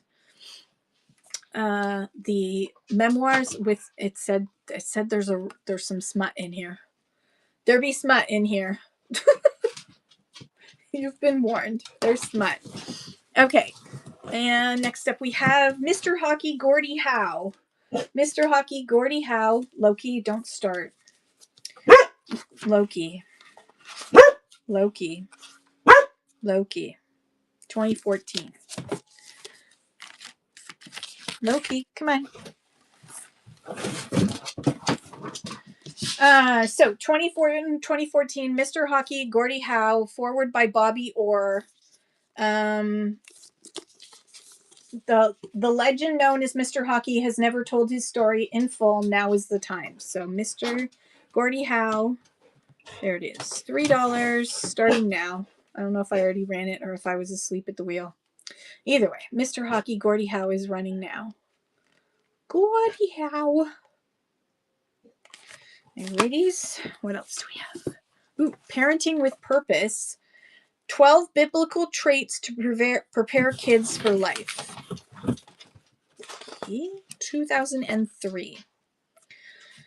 All right, this should go in. This can go in small. No, or, yeah. This can go in small. It's fairly lightweight. Parenting with Purpose. Do you long to raise godly children but sometimes wonder where to start? Parenting with Purpose provides clear biblical direction to help you focus your child rearing patterns on a precise target, preparing your children for life. Okay. This book's unique approach to training children uses the biblical qualifications for elders and deacons as the foundation for character development. No comment. A Reckoning.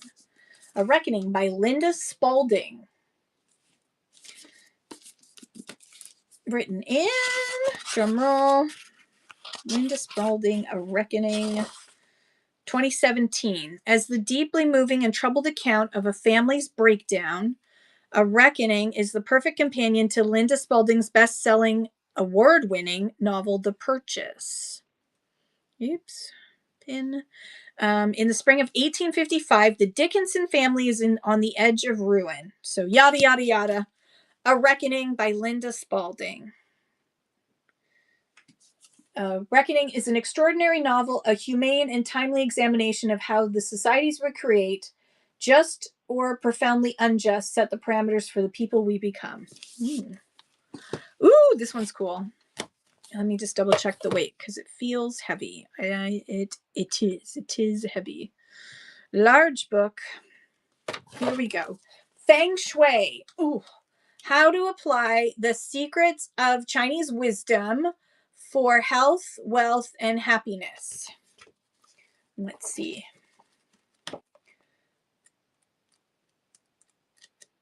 I mean, I'm not doing Feng Shui right now. All of your money is going straight out that window. This is like this. This is how not to do Feng Shui in my show right now. All right, Feng Shui guide. I'll run that for just $3. Boop, boop, boop. No, not $33. There we go. $3 running now. Feng Shui guide. It's actually got really great illustrations inside. It's really quite a pretty book. Really well done. Okay, back to some ephemera. Ephemera is more popular today, so let's keep doing ephemera. Grabbing a handful if I can. Ugh. Okay, now these are so heavy. All right, going back to small because we got some booklets and such again.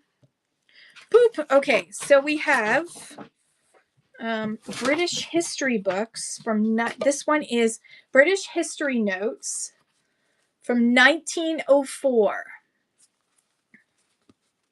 Educational Publishing Company, Toronto, 1904. And yep, so it's all history from the Roman era onwards, British history. Now, even in my dad's day, you learned more about British history than you did about Canadian history. So British History Notes, and I'm going to do a twofer. So this is the 1902 edition. So you get 1904 and 1902 together for one money. So you've basically $1 each for British History Notes, which were basically, I think, high school level. 1904 and 1902. Helen, thank you so much. And thank you as well to the Metal Fete. Thank you. Helen times 2 pieces. All right, thank you so much. There's so many cool history bits in here. Let's see what else we got in here.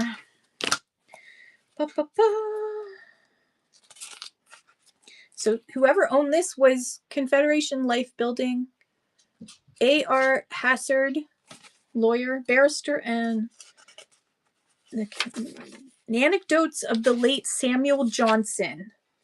Anecdotes of the late Samuel Johnson during the last 20 years of his life, printed in 1901. Down there, you can see 1901. So 1901, this little booklet of the The life and words of Samuel Johnson in his last 20 years of his life.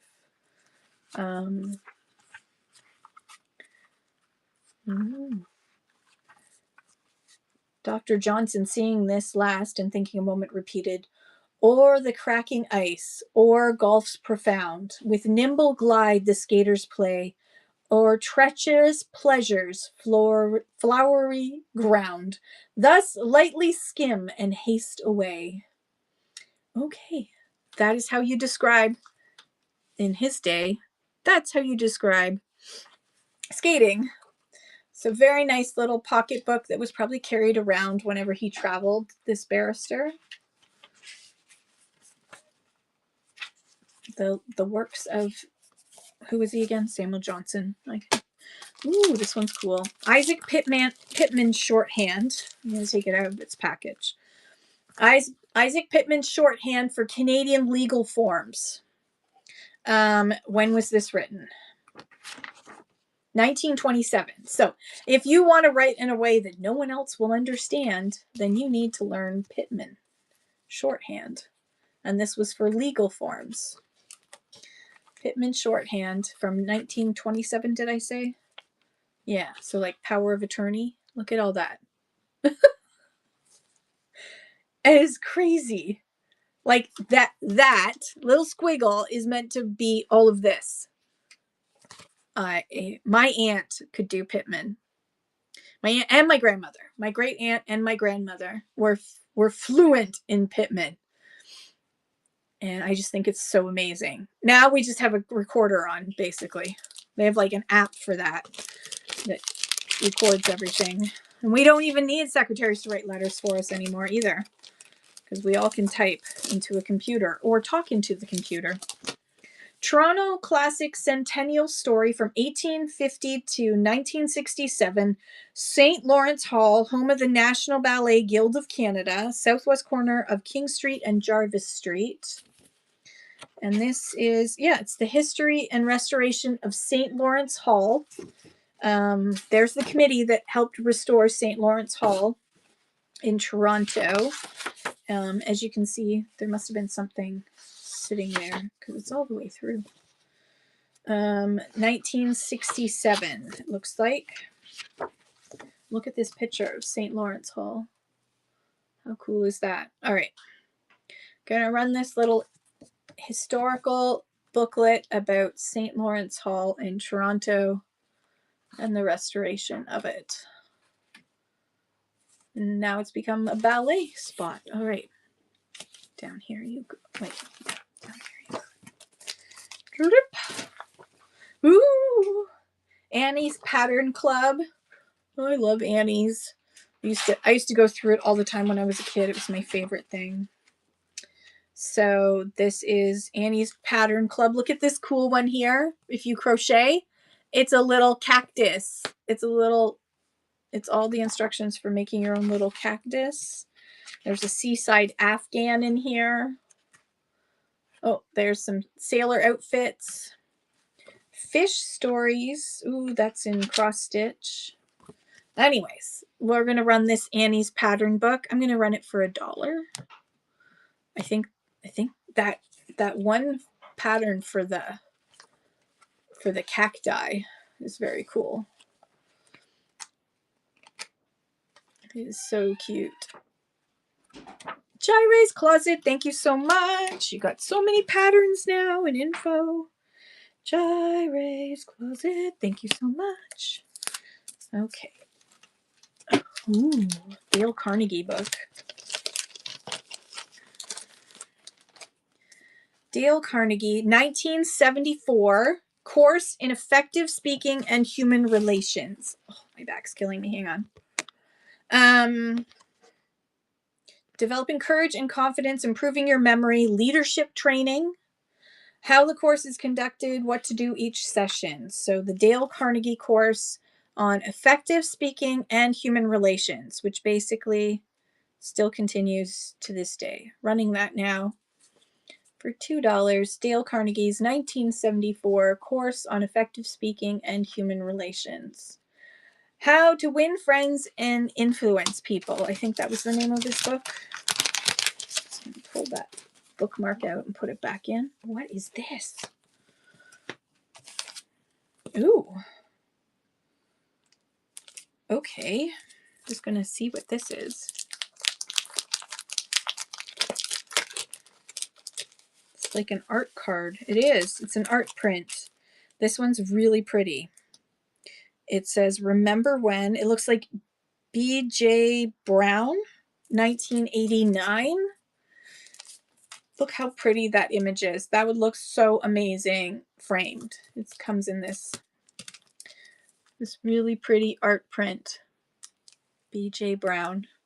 I'm going to run that under ephemera. Yes. All right. B.J. Brown. B.J. Brown, 1989, running now. It's just an art card print, but very pretty. Very, very pretty. The Metal Fett. Thank you so much. That one's coming to you. Thank you, thank you. That's so pretty. Re-showed the last book? Yes, absolutely. Hey, ALR, how are you? All right. I'm just going to put it, I'm going to keep it in here. We're going to run that.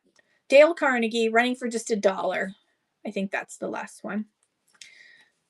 Running for just $1. 1974, Effective Speaking and Human Relations. Thank you, ALR. Thank you so much. Okay, look at that. There's up a whole page. Next. Oh, another art print. Oh, Don Bernard, P.O. Box, yada yada, Orleans, Ontario. So he's an artist. Don Bernard, Orleans, Ontario is the artist. This one is called Unicorn. Look how pretty that is. Unicorn. It's an art print. And that is so super pretty. Is that not gorgeous? I love this. All right, running it now. Running it under ephemera. Look how pretty that is. Like, it's just, that would look, and it's already basically it's already matted and everything, so it's ready to be framed up. It looks like it's perfect for an 8x10 too, so you could just slide it into a frame. The Metal Fett, thank you so much, and thank you for your bids as well, Helen. Metal Fett, such a cute thing. And this has just been sitting in a box, so you know what? Time for it to all go. All right, what do we got next? We're doing, just so everyone knows, if you just came in, hello, welcome in. We're doing ephemera and books. Ephemera and books. We're switching back and forth because there's a lot. There's a whole box of ephemera and a whole box of we got 1, 2, 3, 4. We got lots of books. So I'm kind of doing a few books and then a pile of ephemera and then a few books and a pile of ephemera. All right, here is an ad from 1969 for Boeing. Your next Boeing flight began millions of miles ago. And it goes from the 737 all up to the 747. Boeing ad running now. This doesn't sell. Helen, yay, thank you. This is so cool. Frame this up and it would look perfect. Thank you so much, Helen. All right. Bloop. All right, next up in the ads we have 1974 Datsun. Who remembers the Datsun? 1974 Datsun ad. The luxury car that isn't a luxury. Is Datsun really considered a luxury car? Oh no. I never thought of it as a luxury car, but what do I know? Then this one has, there's multiples in here. There's multiples in here. Okay, so this seems like this is all a bunch of ads pulled out. So there's this one, and then on the back is this on the page. I'm just going to do them all together. It's a cute one for, I think that's Parker Pens. Yeah. And then Metropolitan Life. And there's, what is that? Ford Thunderbird. The 1967 Thunderbird. and then a vacation ad. What else do we have here? We've got Canadian. Oh, this one. I'll do that separately. That one's too cool. Imperial. The Imperial. Look at that. Look at the wings on that. That's from, doesn't say what year. 1960. 1960 for that one. And then this is, oh God, look how gorgeous this is. Look how gorgeous this ad is. This is from, did I write on it? 1960 as well. 1960, and this is for 27 models to choose from the Chrysler Corporation. Look at the colors on this. Does this not scream 60s? All right, I'm going to do this one, and then I'll do the Canadian Pacific, and then I'll do the other ones as a lot together. Running this one now. 1960 Chrysler ad. All right, I'll put it all together. With this Imperial, with this Thunderbird, that one, as well as this Chevrolet one. All for one. All for one. Running now. $1. All of them together. All of these ads. Will be back in the package. How cool is this? Okay. All right. No worries. I'm not sad. I love these things. I love these things. They just need to be boarded and then they can be sold. Okay. And then this one, which, you know what? I'm going to show it like this. Sometimes you need to see it bagged and boarded. So bagged and boarded it shall be. There we go. See Spectacular Canada, right from high up scenic domes, Canadian Pacific. And this was probably, let me see if I can find the year on here.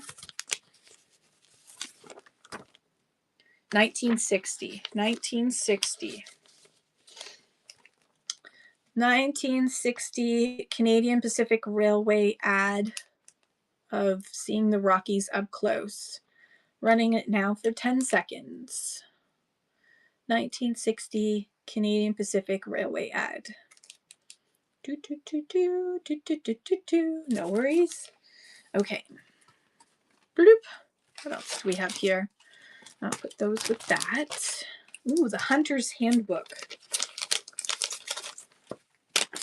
Hunter's Handbook. Let's see.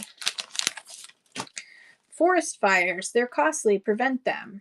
Department of Lands and Forests. Hunting, Ontario, 1970 with illustrations. And there is, oh my gosh, there's all the gun anatomy. How to hold your gun and carry your gun and the whole 9 yards. Hunter's Handbook from 1970. Oops, what am I doing? Running that now for $1. 1970 Hunter's Handbook. 1970. So cool. Helen, thank you so much, and thank you for your bids as well, ALR. Just put down Helen's name. And then, thank you. Sorry, I'm shaking the table. And you've unlocked Nest, so you've got more coupons. Coupons. You get some coupons, and you get some coupons, and you get some coupons. All right, up next we have Keen's Mustard Recipes from Montreal, date unknown, according to my notes. The Federated Press Limited. This is something that would have hung up in your Hoosier. I'm going to run this one for a little bit more. If for the medicinal uses of Keen's mustard, see page 22. What? Medicinal uses? Where's page 22? I need to know. Ooh, for preserving meat. Oh, medicinal uses. Mustard plasters, mustard blisters, mustard baths, mustard as an emetic. It is most important that cold water or water not exceeding blood heat should be employed in making a mustard into a paste. Good to know. So delicious mustard recipes from Keen's Mustard, printed in Montreal. And I'm going to run that for $2 instead of a doll hair. $2 running now. Keen's mustard recipe book. Even had the holes so you could hang it in your Hoosier. And guess what? I'm going to hang it in my Hoosier. I do have a Hoosier to hang it. That sounded wrong. Musson's Vest Pocket Webster Dictionary, copyright 1899, stamped December 14th, 1907. Oh, it's missing a cover. But it is, look at that. My goodness. And can you see that? It's like one of those old phone books. It's actually got the letters so you can skip to the correct letter of the alphabet. How cool is that? But it is in rough shape. There's this, oh gee. Look at that. I want this one. I want to buy this one, the Argument Settler. All right. This is in rough shape, Webster's Dictionary, but in very early abridged. I can't even speak. Webster's Dictionary from 1899 and then stamped 1907. The copyright is 1899. All right, no worries. Back it in. Back it in. Why am I even speaking weird? Back it in here. I'll use that to create some more junk journal kits. All right. 1925 to 1926. This is the Eldridge Entertainment House. This is their catalog of all the different plays that schools and community groups could get. And there is in here, just a warning, there is blackface plays in here because it's 1925 to 1926. So there are blackface plays in here. I'm going to make sure I don't show that. So there's Patriotic. This is a U.S. publication. I'm going to run that now for 10 seconds. Eldridge Entertainment House, 1925, 1926. Again, there are blackface plays in here. There's this whole section. There's a whole section. They were that popular. Thank God the times have changed. All right. We're going to do 2 more after this. And then we're going to do some more books. I'm going to do this one and then 2 more. Okay. Canadian Spice Association. That's right. There was a Spice Association. There might still be a Spice Association. Did I make a note to myself about it? Date unknown. Printed in Quebec. The Canadian Spice Manual and Cookbook. With all the ways to season and use spices. Spend money and buy more spices. So all kinds of, and sponsored by French's. But look at this. Hang on. There's a map of Canada. There's a map of the world. There's a map of the world with all the different spices from all the different locations, which is kind of cool. And all kinds of recipes inside. All right, I have to move that into small.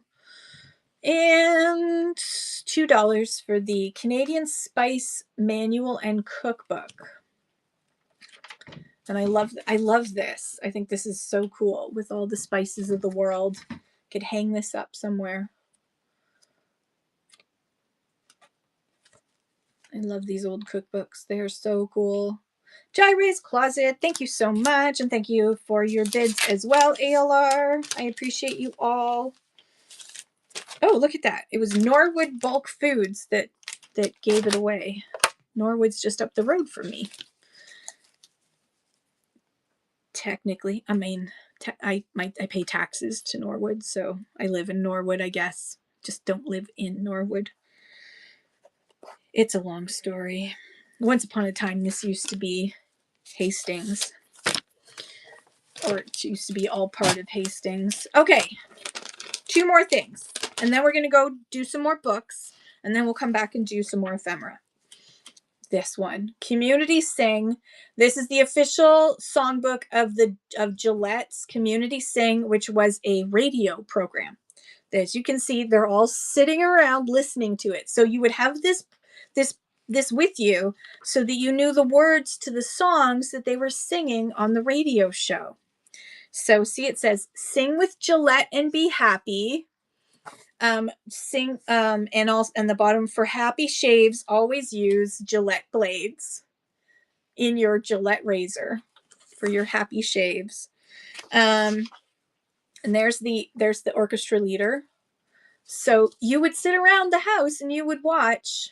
You would have your time when you and your family would sit around with your Community Sings book, because this was as exciting as it got. Does it have a year on it? Any copyright material has been printed with permission. Oh my gosh, look at these guys. CBS, Gillette's. Oh, there's Dan Seymour and Milton Berle. Look at Milton Berle. Oh, by the time copyright 1936 by the Gillette Safety Razor Company. So how cool is that? Let's run that. Running at only $2 for it's got all the lyrics to all the songs that they sang in the Gillette Community Sing. I think this is sweet. I think it's so sweet. Okay, last piece of ephemera for a bit is this. Ooh, this is so cool.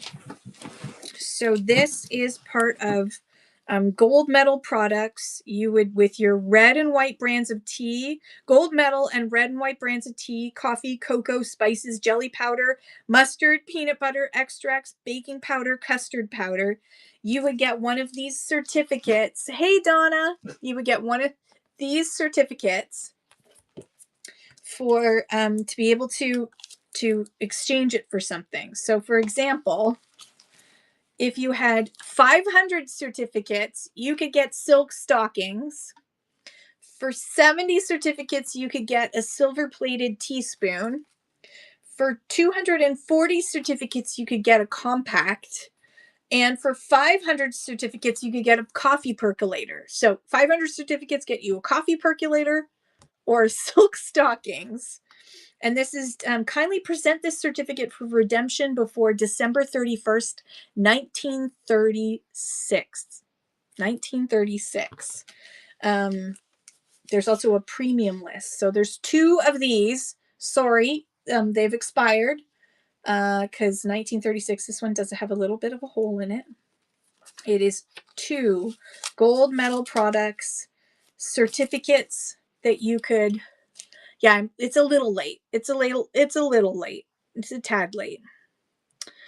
You're just getting these 2 gold certificates for running now. I think I love the fact that it's like 500 to get yourself some silk stockings. So cool. It's just so cool. I'm a geek, I know. Okay, let's see. Let's get through the rest of these books in this box. Hang on. Let's get through. Oh, there's a children's book I just saw, which I'll do next. I'll put that in my lap. Okay.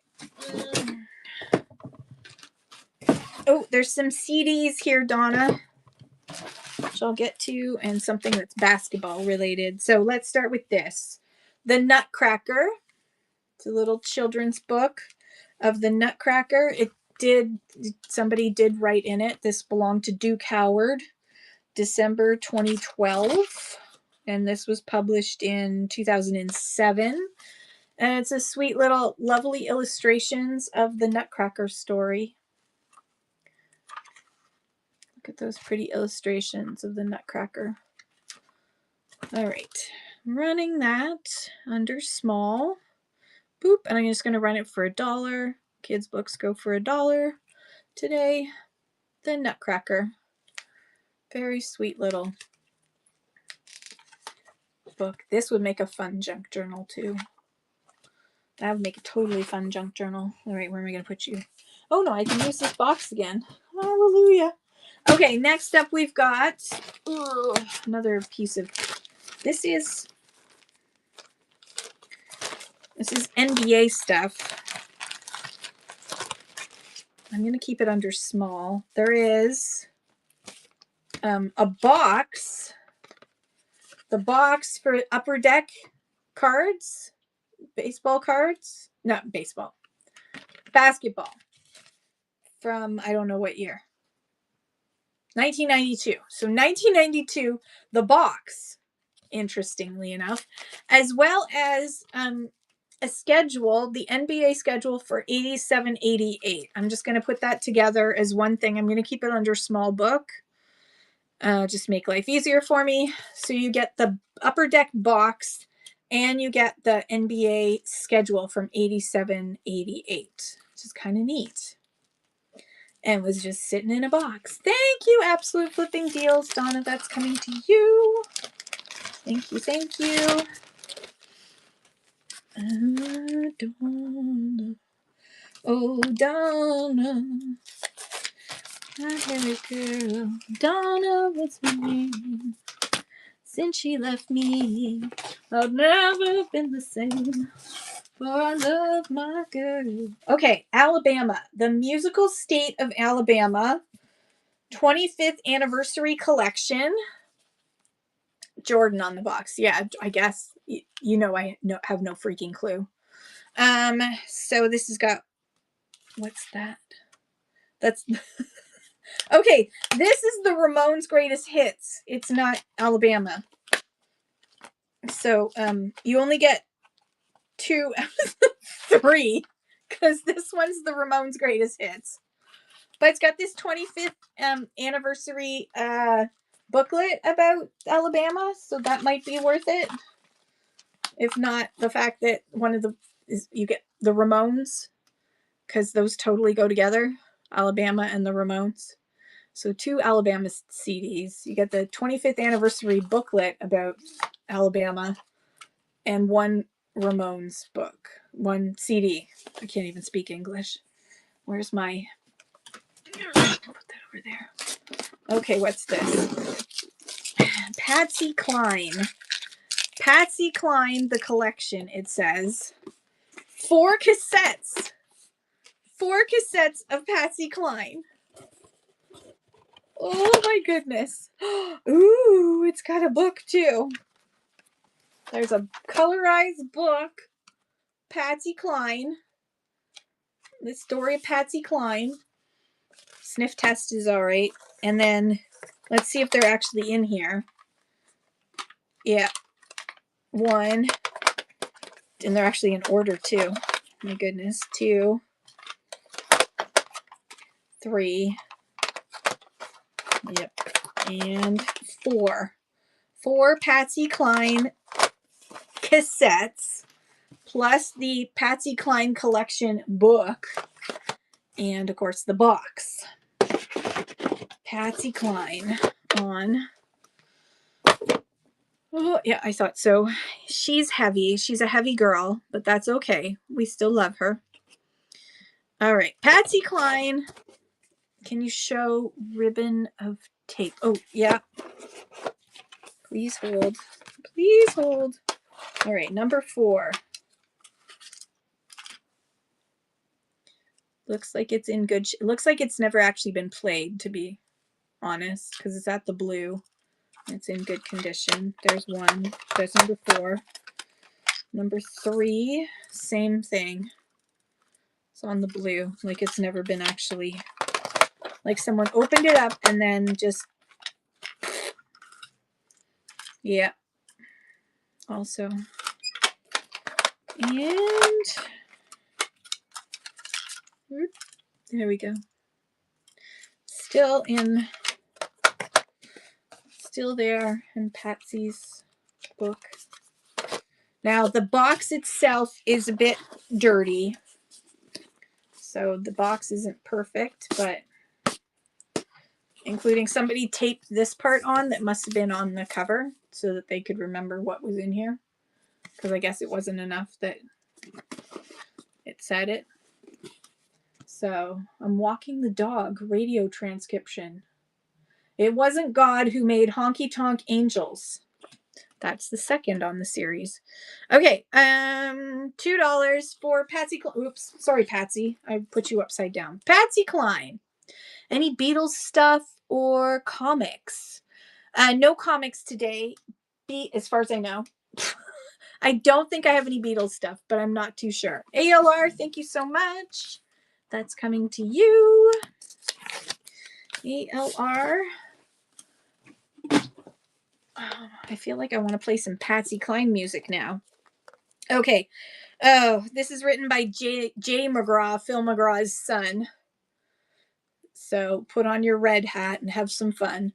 Life Strategies for Teens by Jay McGraw, written in. There is some water damage. Can you see that? There is some water damage on this. Year 2000. Life Strategies for Teens. Year 2000. I'm going to run this for just $1 because it does have water damage. Running now. Teen Life Strategies for Teens by Jay McGraw.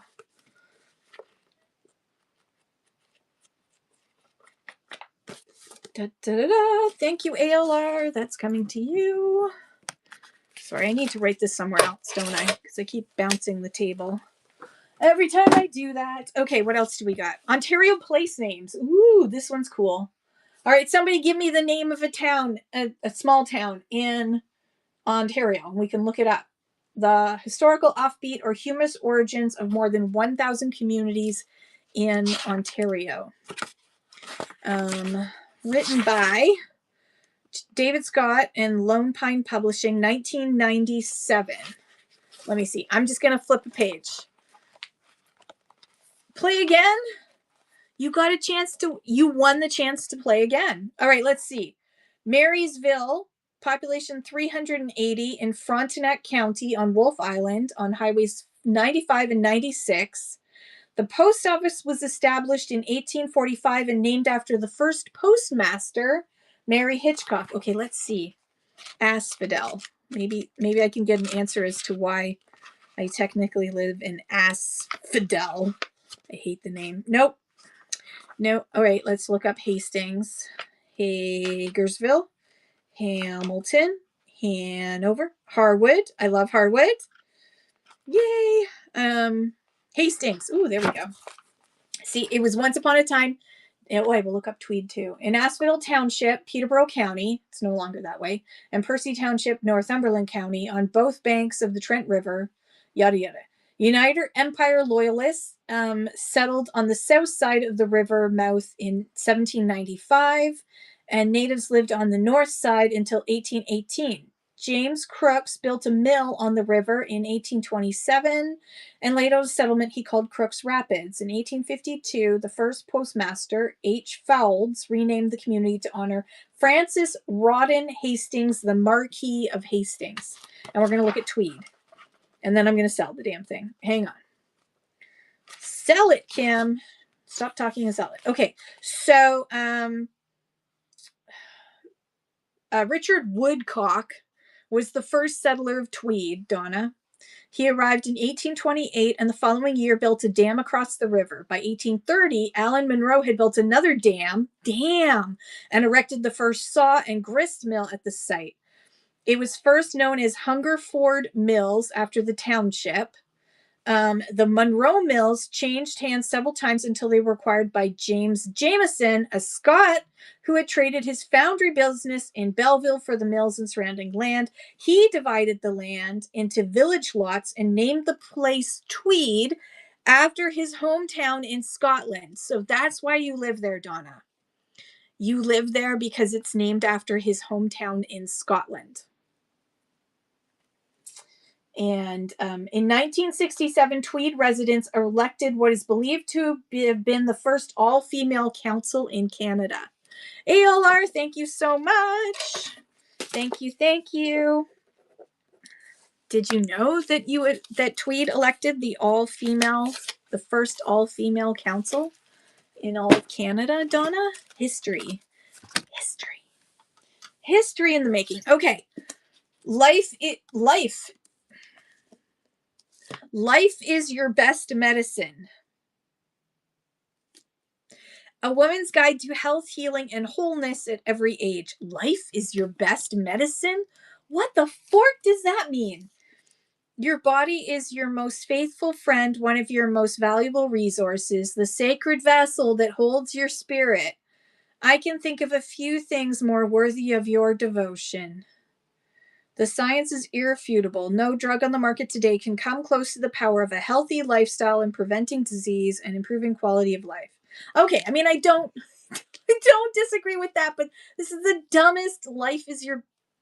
Anyways, if somebody wants this, if somebody wants this guide too, I don't know.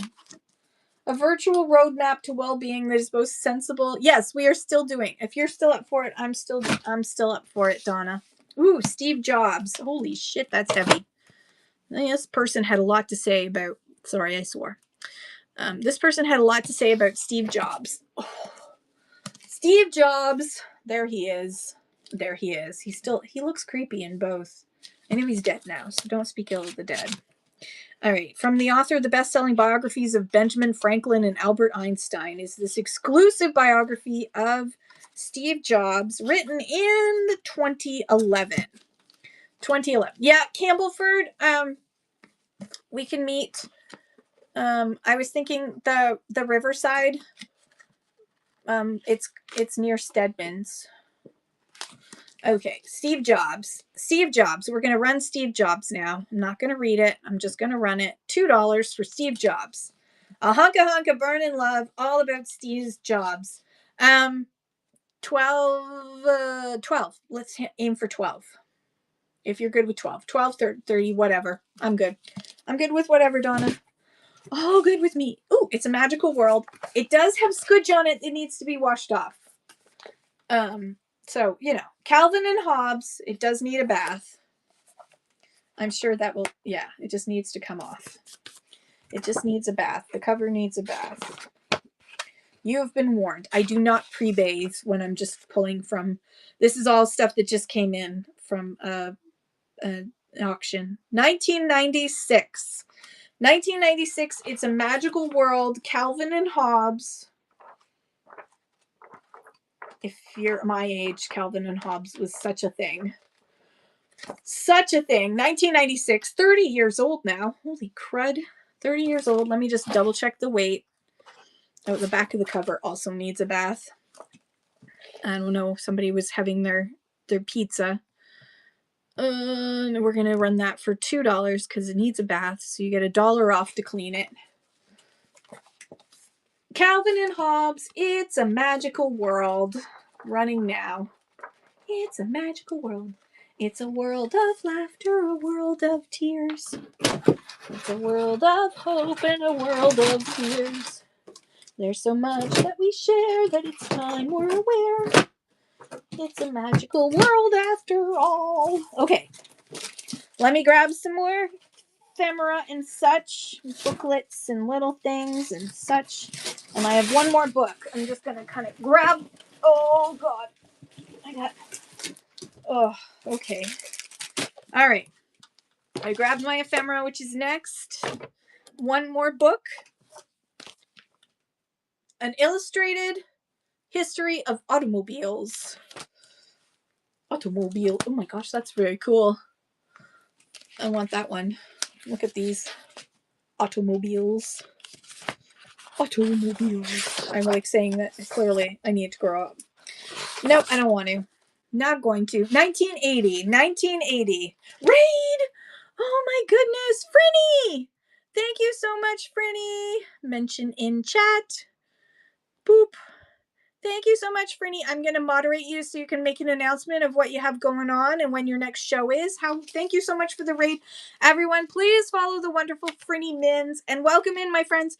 I'm doing books, and more books. And we're having a little bit of fun because, me and color commentary goes with almost every book that I pull up. So, you get my honest opinion about it. This one's from 1980. It's a history of automobiles.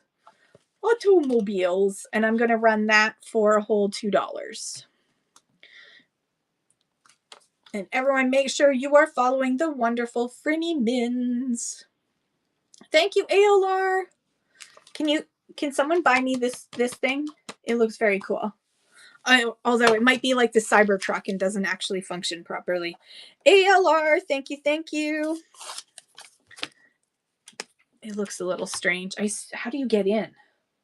Do you just like climb? Like, does the top lift up? Thank you, Frinny. Thank you so much for rating me. I love you. All right, we're gonna go back to small for a bit. Pin. This is all in its. This is in its package, so we've got some cool pieces of history that we're going through. Look at this, 1952. There's the calendar. This is Raleigh's Good Health Guide. This is the Almanac Cookbook. Now it does have some damage here, but this is Raleigh's 1952 Almanac Cookbook. Look how cool that is. And the ads for all of Raleigh's would do like, they had like pleasant relief. Keep those wonderful medicines on hand. They may save such distress. Distress after eating, let pleasant relief bring pleasant relief. Let pleasant relief bring pleasant relief. It's different. Okay, so there we go. Good Health Guide, running now for 10 seconds. If I can press the button properly. Good 1952 Good Health Guide Almanac Cookbook. It's like, ooh, it's all things in one. All things in one. Almanac Cookbook. Thank you, ALR. That's coming to you. Let me put it back in its little package here. There we go. ALR. Thank you, thank you. Okay. Next up, oh, this is, look at the cover. This needs to be framed all on its own. Look at that cover. And then look on the back. Look at this. This needs to be framed as well. Look how sweet this is. The tulips, and this says, busy raindrops, raindrops, raindrops falling down on the country, on the town, busy, busy little drops, doing chores with happy plops, gently washing flower faces, decorating ferny places. Yeah, Leah has stuff. I will be bringing it home if you're okay. I assume you're going to see her. Hey, baseballcardstore.ca. I have a whole bunch of baseball cards I'm going to be doing tomorrow. They're 90s cards, so you're probably not going to be interested, but I've already put like a pre-listing of some, like, just pictures so you can see what I've got for tomorrow morning, in case you're interested. You probably aren't. Litterbug or Neaterbug. You can tell it right away a litterbug's place with crumbs at his feet and jams on his face. Instead of asking, he spills milk and reaches and forgets all the rules that courtesy teaches. Rude. So this is Wee Wisdom from April 1964. This is actually before my husband was born. Can you believe that? Holy cow. Such a sweet little book. And look, you can make your own little paper doll. Okay, Wee Wisdom from 1964 with the sweetest pictures on the cover here. We're going to run that for just $2. Now that I've shut up about it. It is so, like, look how sweet that frog is. Adorable. This just needs to be framed all on its own. ALR, thank you so much. That is coming to you. And thank you, Amy, for your bid as well. I appreciate you all. And don't forget, everyone, if you have already bought from me or you've been watching my shows for a while, you've got coupons. This season ends on Monday. Tuesday. So anyways, March 2nd, this season ends, and then we'll be starting all over again. So use up your coupons before we run out of time. You will have 3 days after March 2nd to still use your coupons in my shows, but you'll also be earning new coupons. All right. And for ALR and I think Donna as well, you reach levels where you won't drop back down to bronze. You'll still stay up, I think, at Clucker. I think Clucker is my gold level, so you'll remain at Clucker and be able to build more coupons from there. So Toronto, January 1916.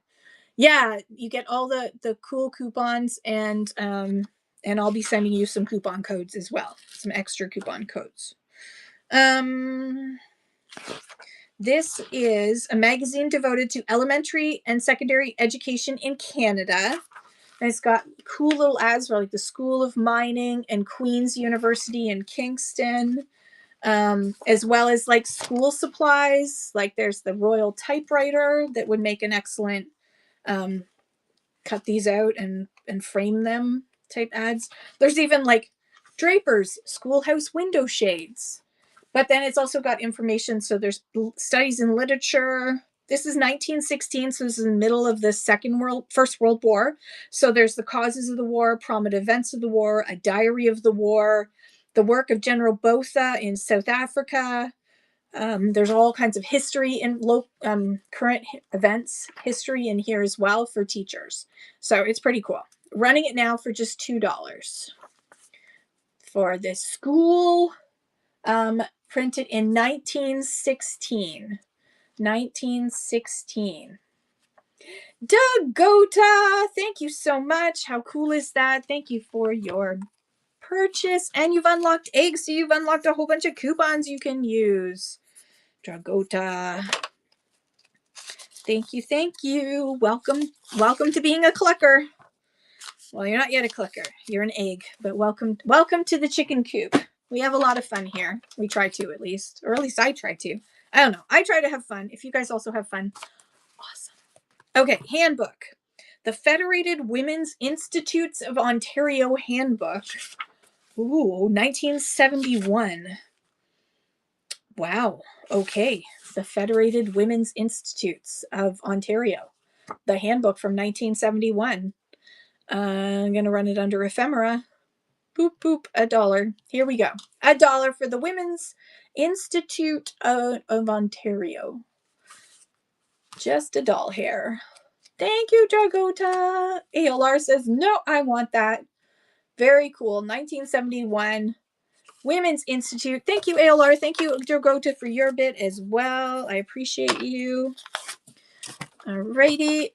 Ooh, how to choose and care for your dog. This one looks pretty cool.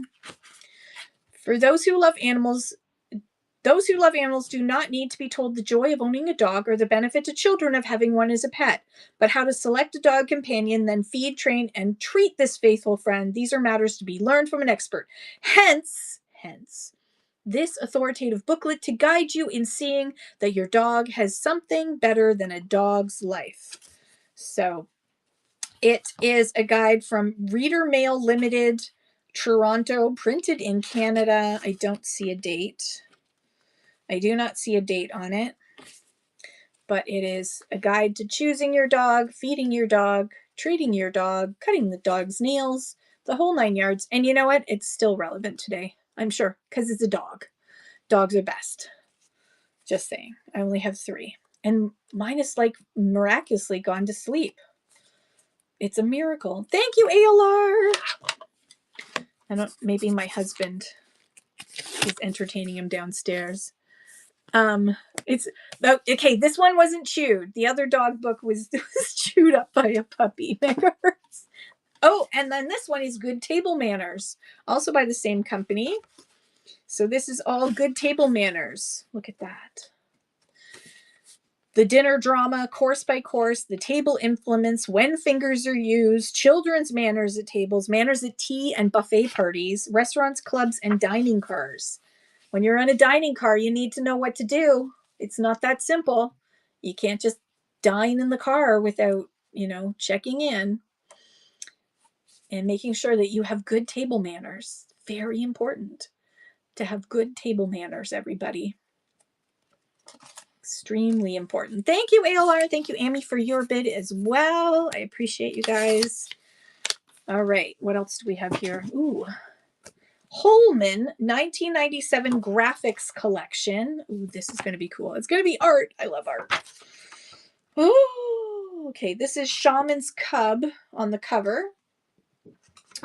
1997. So this is all, I guess this is graphics from their, it looks like an indigenous collection of art. I would love to take these and cut them up and just frame them as they are. Are they not so cool? All right, we're going to run that. Running now. Do you eat on the couch? I don't eat off the couch, but I usually am on the couch, I must admit. This one, oh, how cool is that? I know, Dragota. I don't cut up books until they get damaged. Then I cut up books. Otherwise, I leave as is. I only cut up books if they get super damaged. But other people don't mind. If you own it, it's yours. You can do what you like with it. But once it gets too damaged, then oh, here's another one. All right, this is the second to last. Yeah, this is the last thing, and we're gonna go back to books for a bit. We're gonna grab another box of books. This is Holman 1987.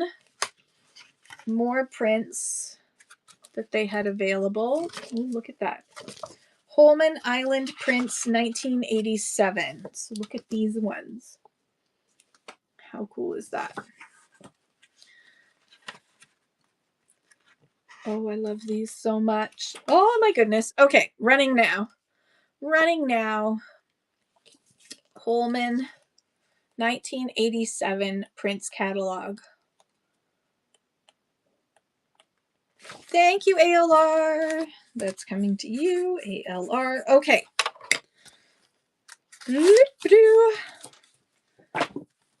Now, time to get another box. So let me move this box out of the way. Hang on. Everyone stare at this for a second so you're not looking at my bum, because nobody wants to see me stand up. Switch. There we go. There we go. Everyone have some fun there. BRB. Oh. All right. Oh, jeez, that puppy. Jeez Louise. Okay. I've got 2 boxes. Let's see how we're doing here. So, I know I'm a total killjoy. I apologize. But I really don't want to see that. It's too large. Let me just see here. Oh, Donna, I don't know if you saw this before. I'm going to run it as a flash sale. There you go. I don't know if you're still here, Donna. If you're still here, Donna. I'm running it as a flash sale. Welcome in, everybody. Was there another raid? Oh my gosh, Vintiquity. Thank you so much for the raid. Mention in chat. Everybody, please follow the wonderful Vintiquity. And I don't know if Donna, you're still here. The Bulova timer kitchen gadget. We're going through books. We're switching back and forth. So I have a box of like small, lightweight ephemera stuff, booklets, all kinds of cool things. So I'm kind of going back and forth. And I just realized. So thank you. Everyone, please follow the wonderful Vintiquity. Another raid. Shut the front door. Duchess Vintage. Oh my goodness. Thank you for the raid. I'm going to moderate you.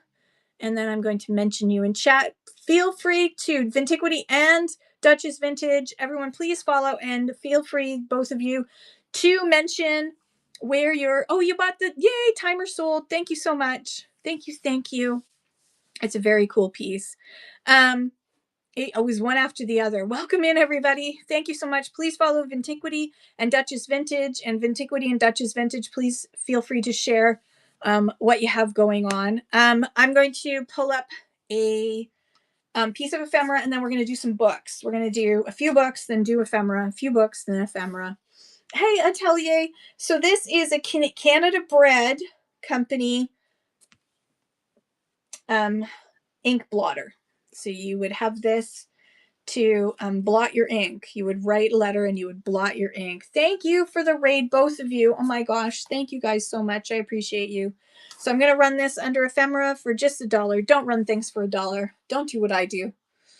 Don't do what I'm doing right now. Especially since, you know, I could get a lot more for this if I wanted to, but I don't pre-list. Especially if you pre-list. Don't run things for $1.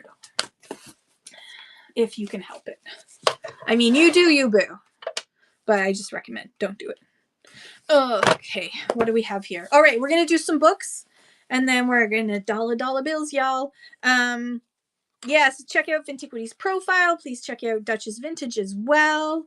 Thank you for announcing your shows. Make sure that you're checking out both of their shows.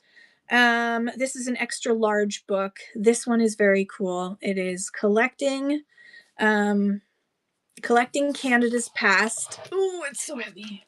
Collecting Canada's Past. I probably have a note to myself in here. I do. 1974. Written in 1974. And it's actually signed by the authors. Ooh. Signed by the authors, Jean and Elizabeth Smith. Printed in 1974. This is all about collecting Canadian glass, Canadian pottery, furniture. Like, this was one of the most popular books. So it's all in here. I'm not going to show it all because it's very heavy. It's very cool. Collecting Canada's Past. I'm going to run that right now for $5 because I can. It's so heavy. It's so heavy though. Oh, but it is very cool. It's definitely a coffee table book. But it is like, look at the daisies. This was my vibe. When I was a kid, this is all I wanted. I wanted to become a pioneer woman. That's what I wanted to become. That's not what happened, but my ultimate goal was to live like a pioneer. Okay. Didn't work out that way, but that's okay. Woo! Christie's East, American Paintings, Drawings, and Watercolors from 1992. This is the Christie's catalog from their 1992 American Paintings auction. And auction catalogs are loved. Absolutely loved. All right, we are going to go. I'm going to run this in small. $2 starting now. Christie's East 1992 American Paintings and Drawings. Nothing about America is going well today. Sorry, America. Sorry, but you did say some stuff about us. Okay, next one up is American Paintings and Drawings and Sculpture from 1994. This is beautiful. 1994. So cool. And we're going to run that for $2 as well. Boop, boop, boop, boop, $2. $2 for the 1994. This one's full color. Watch auction catalogs. If I ever see that, Donna, I'll just put it aside. If I ever see it. All right. Where did I put that? Oh, right here. I forgot that I have this box here to put this stuff in. Oh my goodness. I remember my own name. All right, we got some more art.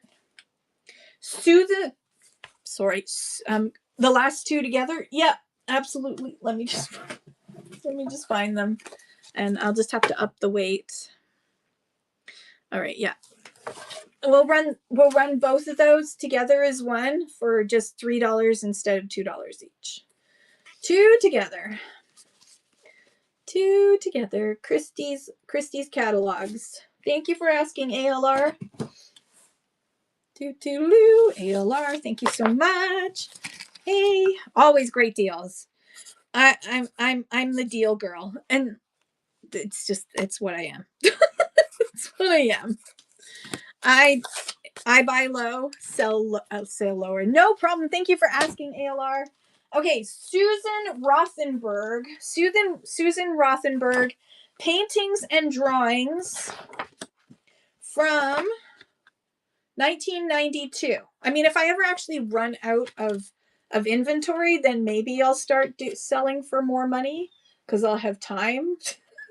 But right now, I just don't have. I have so much inventory. Susan Rothenberg. Let me just double check the weight. Yeah, we're good. We can survive in this. Running now for $3. Susan Rothenberg. Paintings and Drawings. There's some really beautiful ones in here. Well, no worries. Next. Oh my gosh. I don't know how to say their name. Emile Gale. The extravagant elegance of the Fin de Sicile left its most durable legacy in the field of applied arts. Lalique, Mucha, De Fier. So look at this. This is like collector's level. Oh God, the design. Look at that. Shut the front door. That's gorgeous. Okay, just double check the weight. I feel like this is large, and I'm right. It is. It is large, and 10 seconds for Emile Gallet. Thank you, Pickles. No jewelry books yet. No jewelry books yet. Vintiquity. I'll yell out. If you're working and lurking, I'll yell out. Nuria! I'll just say it because you can hear me. Nuria. Let's see. We got a doll book. We got the ultimate doll book. An unrivaled collection of over 400 dolls from more than 2 centuries of doll making. It's not a creepy book. Well, okay, there are some creepy dolls in here. You've been looking for that? Old dolls can be creepy, but collector dolls can be money. All the money in a rich girl's world. Oh, all the dolls you can buy if I had a little money in a rich girl's world. Look how cute these dolls are.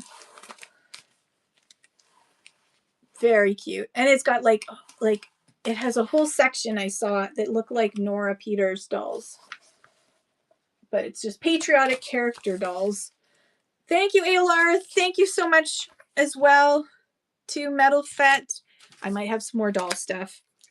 A long time ago, which feels like I think about 3 years ago, I bought a whole bunch of stuff out of an estate of like the most prolific doll collector ever. And it took me 4 shows that were just doll shows to run everything, just to run it once. Just to run everything once. And they were long shows. So, yeah. There might be more in here. Because, oh my goodness, what is this? All right, hang on. I'm going to have to go down a weight. Yes, I can. I can go down to small. It's lightweight. It's lightweight for some reason. 1974 needlepoint book. ALR always has like a really big package. It's just a given that we're going to exercise her mail carriers, their mail carriers ability to lift. You're a doll collector and have several haunted and vintage dolls. I love it. Oh my God. You would have loved the dolls that I had. I have one doll that I've kept from her collection and I've put aside, and I will list it as a special doll. All right, let me run this while I'm chatting. Needlepoint, 1974 needlepoint techniques. Your oldest is from 1925. I have one that is like the great grandmother's. Remind me next, if you ever see me downstairs, Metal Fat. Thank you, ALR. If you ever see me downstairs, ask me to show you the doll, the old doll. It actually has a note on it that says that like their great aunt brought it over from England when they were a child. And it's a handmade fabric doll that's very sweet. It's very, very sweet. Okay, I have 3 of these. Anyone remember using clip art? In my day, you bought these. There was no place that there was no Creative Fabrica or anything. You bought these books with the CD-ROM. And also, look at this. They got their tracing paper out. So it's got the actual designs inside, which you could now scan to use. And then also, is the CD-ROM in this one? Yes, the CD-ROM is still there. I can't believe I'm saying CD-ROM. The CD is still there with electronic clip art for Macintosh and Windows. This one is Elements, electronic clip art Elements. Let me just double check the weight. Yeah, we're good. So I'll run this one first. This is just for net, like this is so, look at how cool that is. I was, this is what I lived for, was taking these. And one of my jobs a long time ago was I taught for the Toronto School Board, and it has a summer program where I taught journalism to kids. And so we made our own newsletter, and I used books like this to make all the little bits. So this one is 1500 decorative elements. It's quite funny because now you could just ask ChatGPT to make something for you, but these are cooler, in my opinion. All right, gonna run this one for 10 seconds. Isn't this one neat? And yes, it still has the CD in it. I love like this one here. Blow that up and use it as a coloring page. That'd be amazing. The Metal Fett, thank you so much. Okay, and then there's one more of this. Oops. This is Nautical Illustrations. Look how cool that is. Nautical Illustrations with the CD, which includes, oh,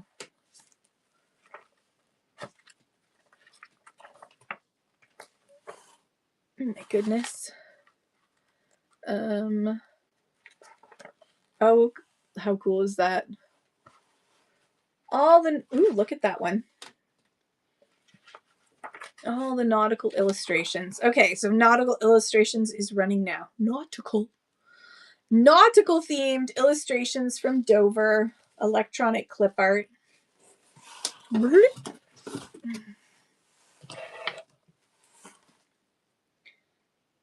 Thank you, Amy. That's coming to you. And just a reminder, everybody, if you've already unlocked my rewards club, use up your coupons this week, because this season of rewards club is ending on March 2nd. And that means that it's a new season will be starting, which is fun. But also I'm going to run this other one for just $1. Running this one that didn't sell for just $1 with all these decorative elements. So use up your coupons. Hi, Allie. How are you? Use your wonderful coupons before they run out.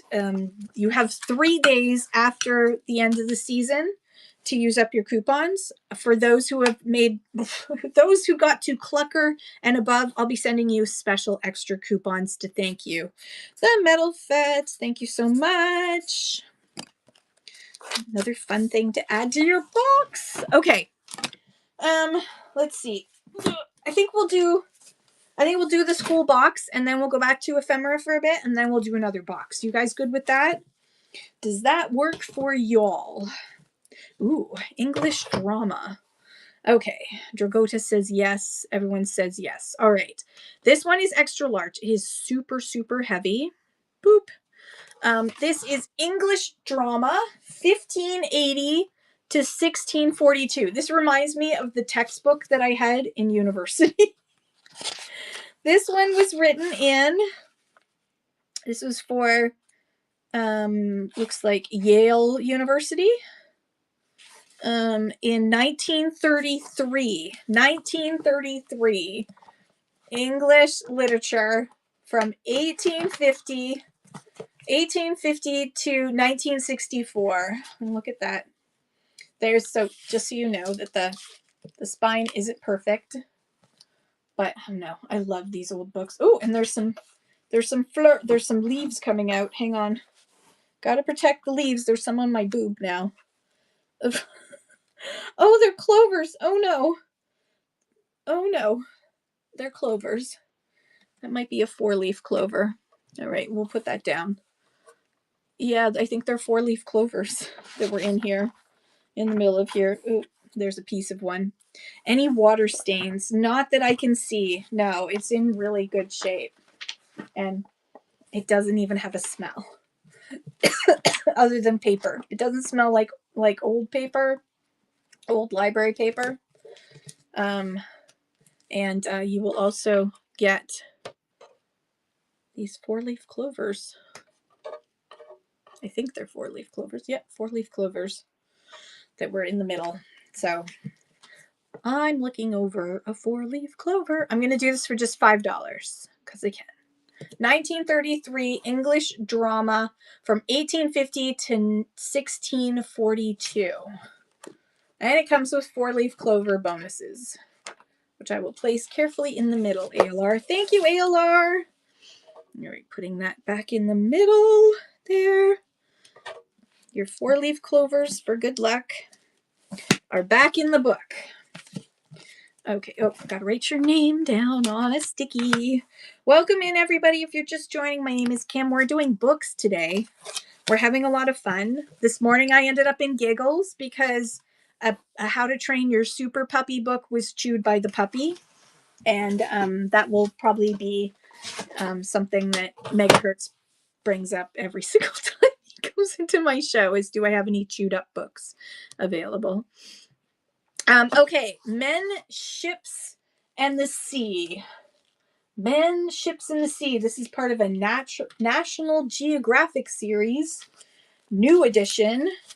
There's The Anatomy of the Sailing Ship by Captain Alan Villiers and Other Adventurers on the Sea, written and published in 1973. 1973, Men, Ships, and the Sea. I guess women aren't a part of this. Humans, Ships, and the Sea. We'll call it that.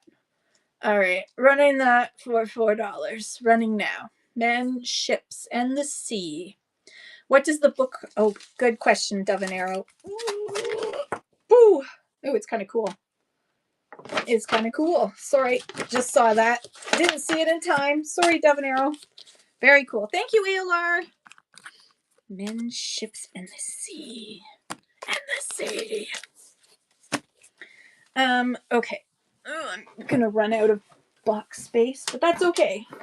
We'll figure it out. All right, 3 more books.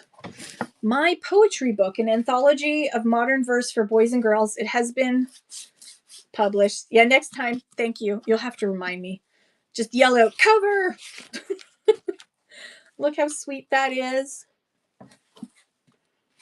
Smell check is okay. It does seem, as you can see, the spine is loose, loosey goosey. It's been repaired. Who does not love poetry? It asks. I don't see a date on it. It's got some really pretty illustrations in here.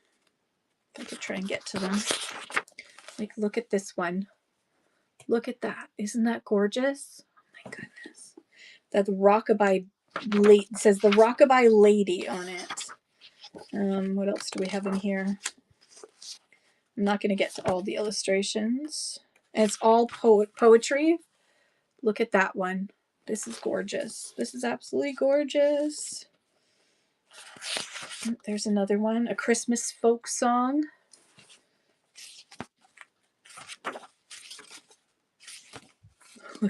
Look at these. There's all these kind of little illustrations throughout. It's just really adorable. So it's the cover itself is not in that great a shape. Inside there are all kinds of illustrations. Let me just double check the weight. Back down to medium we go. Medium, boop, boop. All right, 10 seconds. Running this one now. My poetry book. You have a book from 1930, it's falling apart. I don't know. There's something about that, right? Because it's like there's so much history in there. Dove and Arrow, thank you so much. That is a lovely, lovely piece of history you've got there. Dove and Arrow, thank you. All right. Next up, okay, we're going a little bit different. You have one from 1910. Oh my goodness, ThriftWorks USA, what's up? Welcome in, everybody. I'm going to moderate you so you can feel free to make your announcement. ThriftWorks USA is an amazing seller who is in France, who has figured out a way around the the block for shipping to the United States after de minimis was eliminated. Hey, Reworkers Passion, welcome in everybody. Hi everybody. Yes. Oh, you're coming to Austin, Texas now? Ah! Yay! I'm so excited. And Thriftworks is making 2 cards for me. 2 trading cards. So if you haven't checked out his shows, he does trading cards. So Dee, are you able to come? I'm so excited. I'm so excited for Austin, Texas. I said I wasn't going to come to the United States until things were over. But, you know, maybe things will be over by the time I get there. I don't know. But either way, I'm coming. I'm coming either way. And I'm so excited. You're all getting so many hugs. Just prepare yourself for that. So everyone follow Thriftworks USA. Thank you for rating me. You could have gone anywhere and you came to me. If you're in the US right now, I apologize, but there are some extra costs to you buying from me. But if you want to just hang out and listen, that's great. Everything ships by UPS from Canada to the United States. UPS handles the customs duties and taxes and all of that, and they will hand you a bill. So, and it could be anywhere from $10 US upwards. So it's best to buy in bulk from me if you're going to buy from the US. That's all I'm going to say. So UPS is great. It arrives fast, but there are customs charges on top of what the government charges. There's a customs clearance fee that they're going to charge. So just beware of that. So it is awesome. If you would like to, if you're a seller and you'd like to promote yourself, feel free to do so. I'm just going to keep selling because I'm doing books and ephemera today and we're having a lot of fun. We found a book that was called How to Train Your Super Puppy, and the book was chewed by the puppy. I'm still laughing, but it's hilarious. 2007 by the president and fellows of Harvard College is this Monkey Trials and Gorilla Sermons. A rich appraisal of the field written by a scholar at the height of his powers is full insights and interesting material all delivered in prose that is balanced, crisp, and effective. Okay. It's balanced, crisp, and effective, you've been told. I'm going to run this for 2 doll hairs. And oh, right. I know this is an older book, but boop, there we go. Balanced, crisp, and effective Monkey Trials and Gorilla Sermons. From the beginning, Darwin's dangerous idea has been a snake in the garden, denounced from pulpits then and now is incompatible with the central tenets of Christian faith. Recovered here is the less well-known but equally long history of thoughtful engagement and compromise on the part of liberal theologians. Ooh, this is pretty freaking interesting. Okay, running for just $2. It's like theology meets anthropology. Running now. Theology meets anthropology, I guess. Yep. From Harvard College. Thank you, ALR. Definitely an interesting read, ALR. Thank you, thank you. Okay, this is another weird one. And again, there are so many books in here. I just unbox. Ooh, there's a cool old one in here. Okay. Turtles, Termites, and Traffic Jams. What?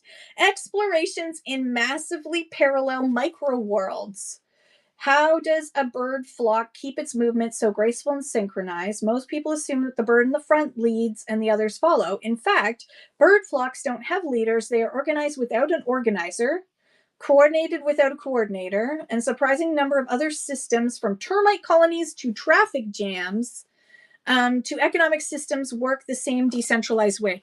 These are from like estate sales and auctions. So I get like a mish and a mash is what I get. I get books for all genres. I mean, I love books anyways. So this one is interesting. This one is about animal behavior, basically, and different microsystems. Ooh, and wait, what does that say? What does that say? Towards New Ways of Thinking from Michael Resnick. Do you think that's signed by the author? Is that the author? Is it? Is it? It is. It was signed by the author. Yay, ALR. It was signed by the author. ALR. Fascinating. Okay, next up. Oh, wait. No, that one's mine. I don't know why that's in there. Okay. Oriental Collectibles. Vintiquity, if you're listening in, I'm doing an Oriental Collectibles book right now. Official 1984 price guide, but with these price guides, you ignore the prices. It's the information that's inside. Oriental Collectibles. I'm sorry, it's 1984, so they called it Oriental. Don't shoot me. 1984, written in 1984. It's got, yeah, usually college teachers and that, but in this area we have a lot. We have like a university and a college, so there's a lot of estates that end up going to auction. All right, so this is Oriental Collectibles. And this is medium, and I'm just going to run this one for $2 as well. 1984 Oriental Collectibles. So it's got dating information, different types. It's even got a section that's about weapons. I think I saw fans, jewelry, snuff bottles. Occupied Japan. Amy, thank you so much. And ALR, thank you for your bids as well. Amy, that's coming to you. Thank you. Okay, what's next? Oh my dear Lord. Okay. It's a big it's a biggin. It's an extra large. It's a cookbook, though. It was a discard from the Etobicoke Public Library. The cover is great, isn't it? Favorite name brand recipe cookbook. Oh, I love these ones. Over 2,000 recipes from name brands. What year is this? Because look at the corn checks on there, and oh my gosh, the baked beans. This is from 1982. 1982 name brand cookbook. Oh, look at the deliciousness. Name brand cookbook, 1982. Favorite brand names. Here we go. Running.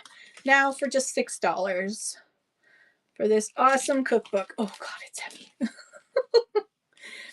It does have the look of the 80s, doesn't it? Look at that Jello. Look at that Campbell's. You know what? I'm going to run this. You know what? What the hey? Life is too short. I'm going to run it for $4. Running for $4 instead, just in case anybody's like, I want this cookbook, but I know this is an extra large, so if you want me to come back to it later after you've broken your shipping, let me know, and I will grab it again. Ooh. Though the hymnary, it's a hymn book from Park Street Baptist Church, not to be taken away. Oops. Somebody did. Printed in Toronto at the Ryerson Press in 1936. 1936 hymnary of all the hymns from the Baptist Church. 1936. We're going to put this under small. Boop, boop. 10 seconds. 1936 hymn book. So cool. 1936 hymn book. From the Toronto Baptist Church. Thank you, Dragota, and thank you, ALR, for your bids as well. Thank you so much. Dragota. I hope I'm saying that right. If I'm not, tell me. I don't want to say your name over and over again wrong. There's nothing more awkward than that. Oh, this one's super heavy. It's probably going to need its own. Yeah, it is. It's over 4 pounds. So hang on. I got to create a temporary listing for this sucker. New and used books, chums. There we go. Next. We got that part. We're going to start this one. I'm going to start higher because it is pretty awesome. And shipping profile is going to be 4 to 6 pounds. Select. Okay. It's 4.5 pounds. Chums. Now, it is not in perfect condition. It does have loose pages, as you can see. And I'm just going to see what the date is. Hang on. 1923. So hang on. You know what I'm going to do? Everyone hold on. Switch. Okay. 1923 chums. As you can see, not in perfect condition. It's sitting in my lap. so I can show to you. There's, as you can see, the page is gone a bit, but 1922. So there's a list of color plates that are in this and serials. When the Vikings came. Pointer's plot. Ooh, look at that one. Snowed up, a merry scene in the Caledonia Railway after the holiday breakup. Ooh, unique photographs taken from the quest. Look at that penguin. He's like, stop taking my picture. All right, so this is huge, and it's got all kinds of color in it. Ooh, color illustrations in it. Chums, 1923, but again, it is not in perfect condition, but it's pretty awesome. There's the back of it. I want to be very gentle with it. Very, very gentle with it. All right, so this is running now. It will be in a second after I hit add. Start. $8, 10 seconds, running now. Chums, 1923. Look how cool that is. But it is heavy as poop. All right, no worries. Okay, I'll leave it up for now. What are we doing next? Ooh. This way. All right, I can put this in medium. Canadian Road Guide from North American Van Lines. From what year?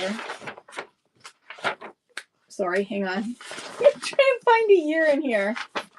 Oh my gosh. It's like, looks like 70s or 60s. Look at these images. This is Canada, y'all. This is Canada. And then, of course, there's maps in here. So Canada, coast to coast.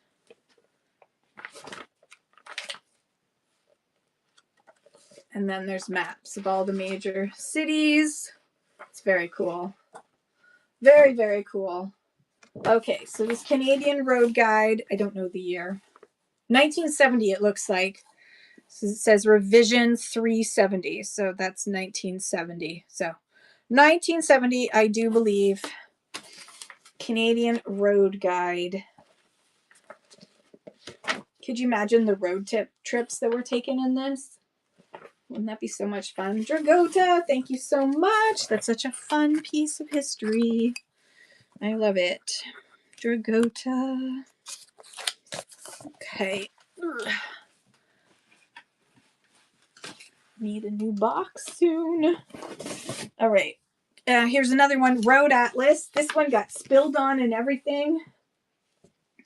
This is from Autopar, a trademark of Chrysler Canada. Handed this one out. 1973. Check out the Mountie on there. 1973. This one's very picturesque. And then look at all these maps from 1973. Oh, Loki, you don't need to bark. Run next. Running now, 1973. Another great Road Atlas of Canada. Thank you, ALR. ALR, thank you, thank you. All right, let me just check for a second. Boop. All right, we are good. Carry on.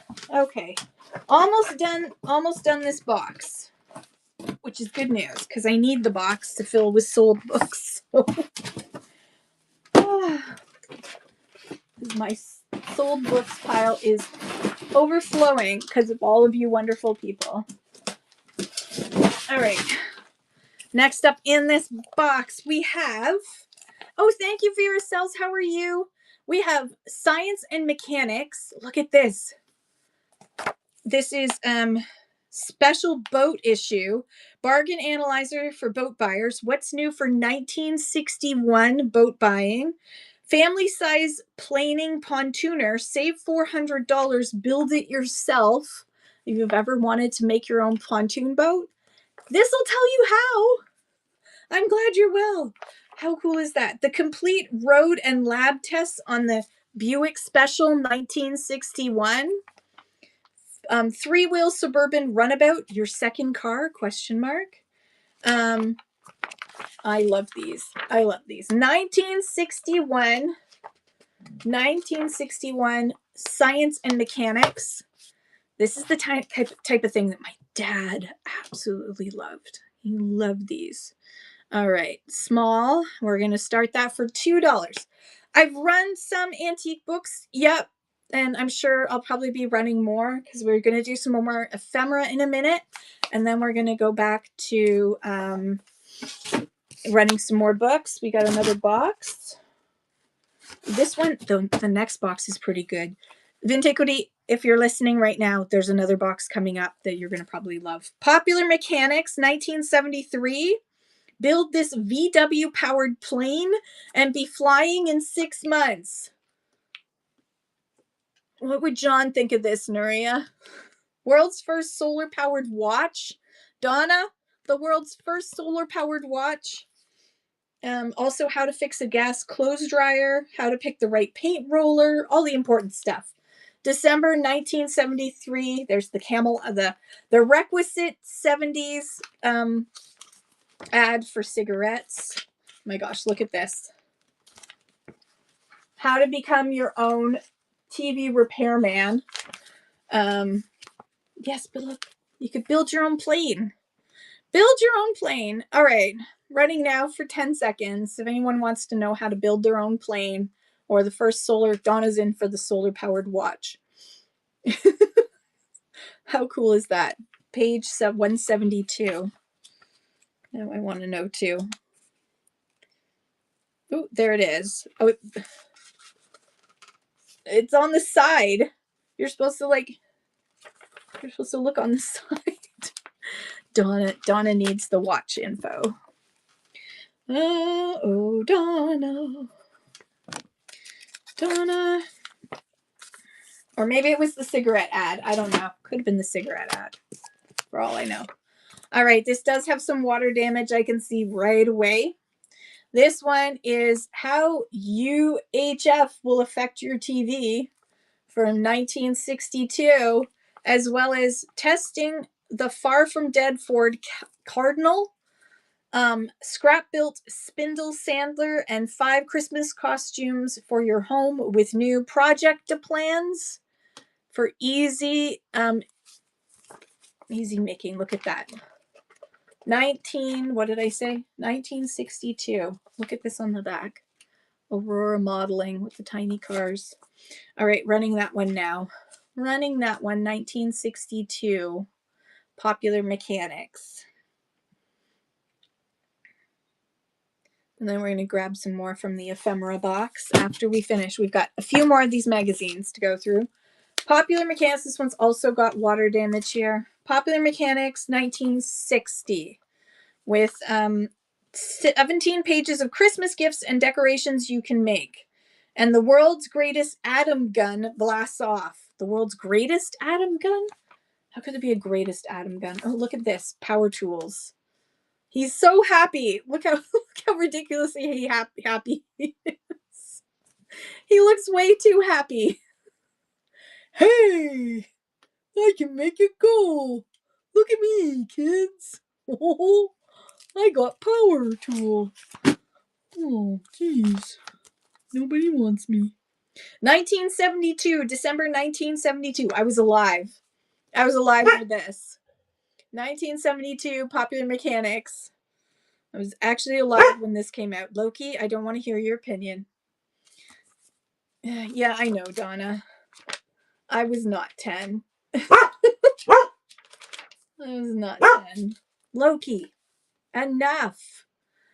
Enough, buddy. Thank you, Amy. Yay, that's coming to you. Yo, Loki. Yo, Loki. Yo, Loki.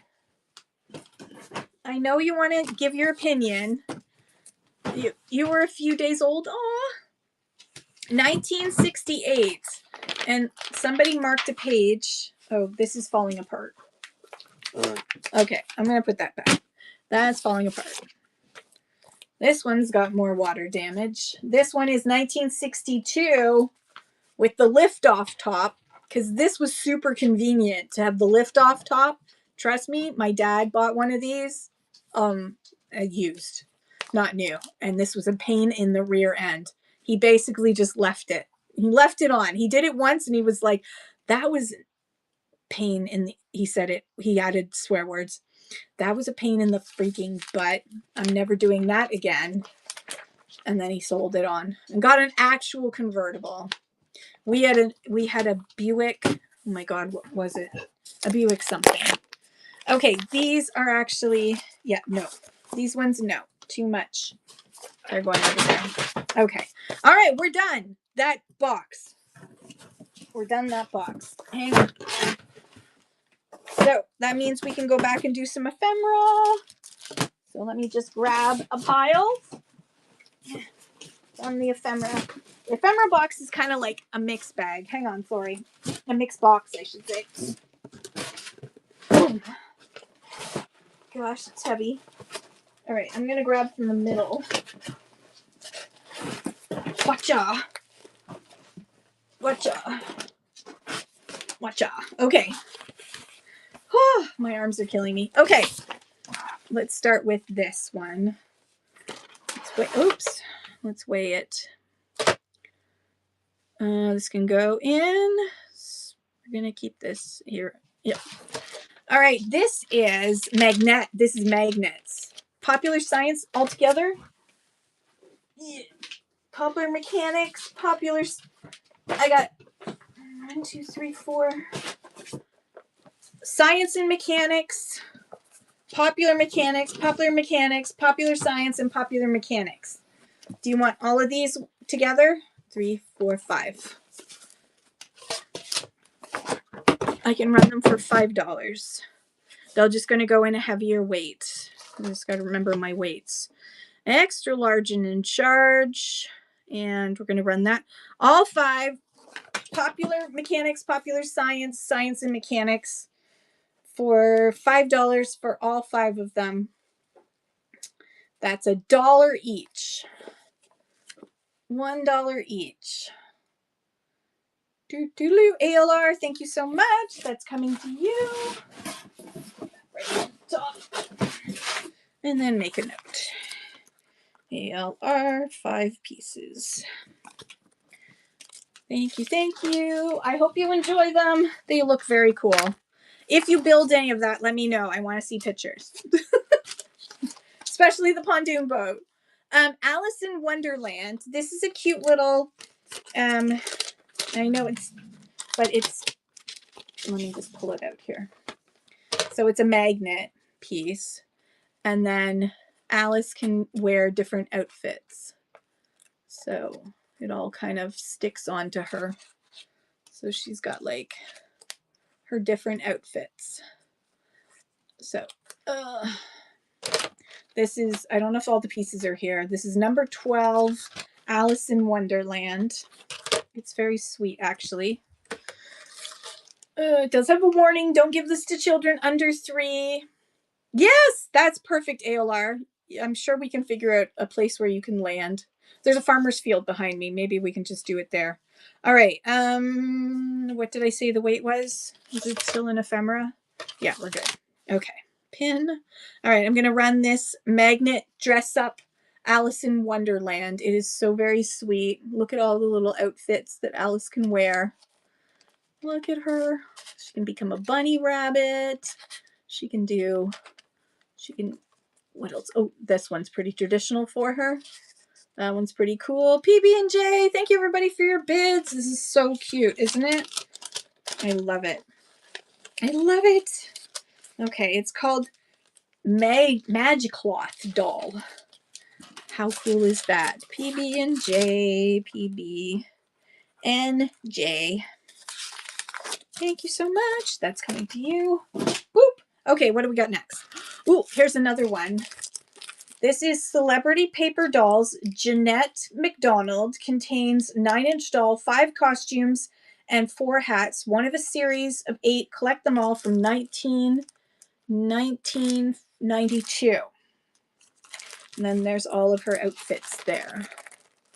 Jeanette MacDonald. I don't know who Jeanette MacDonald is, but it's already in it's still in its package. Hasn't been opened. From 1992 celebrity doll. Running now. This is adorable. Look at that, and then look at all of her costumes that she can wear. From 1992. There it is, Jeanette MacDonald in all her glory. Look how pretty she is. I bet you that's all embroidered. And look at this. I love this pink dress. I really love, and this one. Ooh, this one behind there.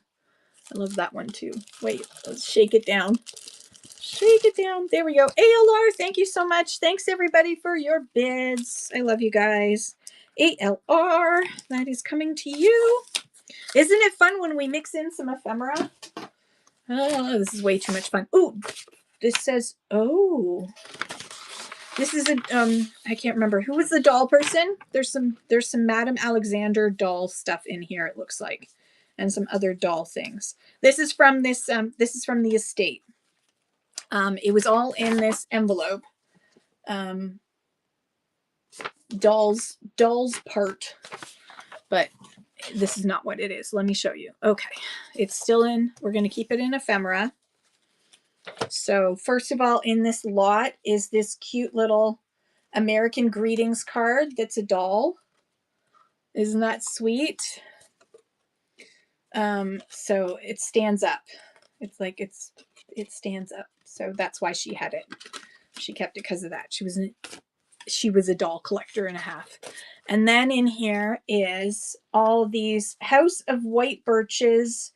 These are all dolls postcards. So this one is Armand Marseille's Mabel. And this one is Rockabye by George Borgfeld and Company.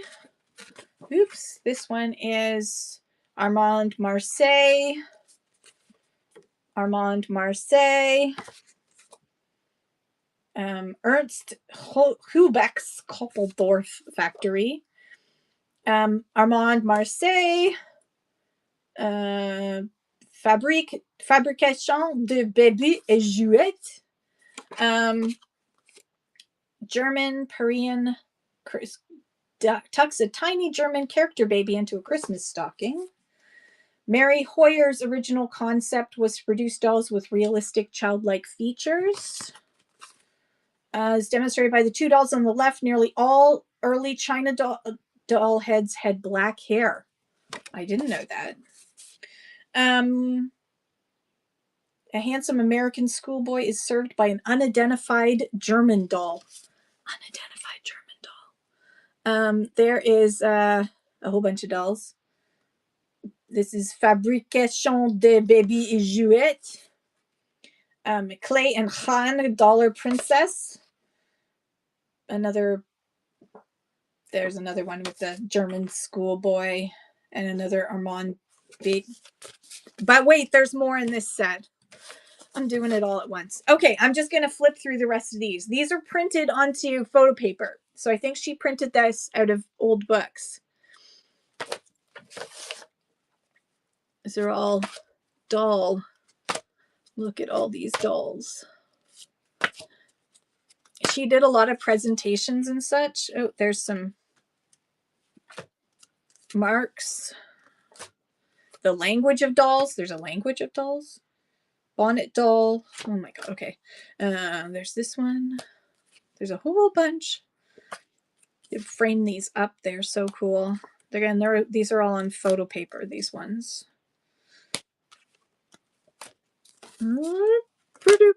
Pretty.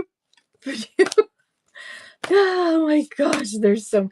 It is. I'm going to definitely run it all together because my arms are killing me already. Okay, so you get all of these printed on photo paper. You get all of these postcards, and you get the doll card, the stand-up doll card, all in one, starting at just $1. All together. Doll collectors will love these ones, these postcards. And then this is very cool. You could frame these up, and some people will pay money for creepy dolls on their walls. Creepy dolls on their walls. Thank you. Thank you so much, the Metal Fet, and thank you everybody for your bids. Such a cool little collection from that. I'm trying to remember. If I remember her name, I'll write it down. Metal Fet on your packing slip. If I remember the name of her. I want to say Wanda, but it's not Wanda, and it's not Vera. Something like that. Okay, what's this? United States Senate public document, Maryland. That's what it says on here. What's inside? Ooh. Okay, so there's the envelope that it came in from the United States Senate, whoever this guy is. And just double check the weight. Yeah, we're okay. So this is a Department of Agriculture. Vera, I used to make my own dolls. I haven't in a long time, but I love dolls. Freezing meat, poultry, and products for home use. This is November 1951 guide to freezing your meat, as well as pickle and relish recipes. This is making me hungry. First issued in 1944, slightly, I love how it says here, slightly revised in March 1950 from the Department of Agriculture with ingredient recipes for making your own pickles. And then this one is nutrition, up to date, up to you. 1955. This again was slightly revised, 1955. Oh, that is so cool. Handmade reborn art dolls. I love reborn. I got my mom a reborn doll when she was before she went into the home, and I'll tell you the story. Hang on, let me run this. So this is running with its envelope, all these 1950s, and when she arrived, she was hugging it. It was calming her down. She would put it. You'd put it on your shoulder and you could feel the weight. And even I was like, oh, it's a real baby. It felt like it. Mom, someone said, oh, I love your baby. What's your baby's name? And she said, Kimberly, me. So she told everyone that I was the doll. But then I found out, I came back a few days later, and she kept pawning the doll off on people. She would go up to them and she'd say, you look nice. Here, take my baby. And I wonder if that was my childhood. You look nice. Take my kid off my hands. It was like, was that the dementia, or was that just how she is at parenting? I don't know. I am unsure. Okay, we're going to go back to a box of books for a bit. This will be our last box of books for today, I think. Let me just double check. Yeah, we're up to 78 items, so I think we'll be okay. So we're going to do this last box of books, and then we're going to do a little bit of ephemera, and then we're going to raid someone and show some love somewhere. Okay, so this is going to, bear with me, everybody. We're going to do some, I'm going to pepper in some ephemera with some books. I'm going to do a little bit of books, a little bit of ephemera, back and forth. Fundamentals of Canadian Law by Chapman from, sold to Dr. W. Black. Black. Medical Library of the Peterborough Civic Hospital for some reason. I don't know why they needed Fundamentals of Law, but 1967. Sold to Dr. Black. How are you feeling, Dr. Black?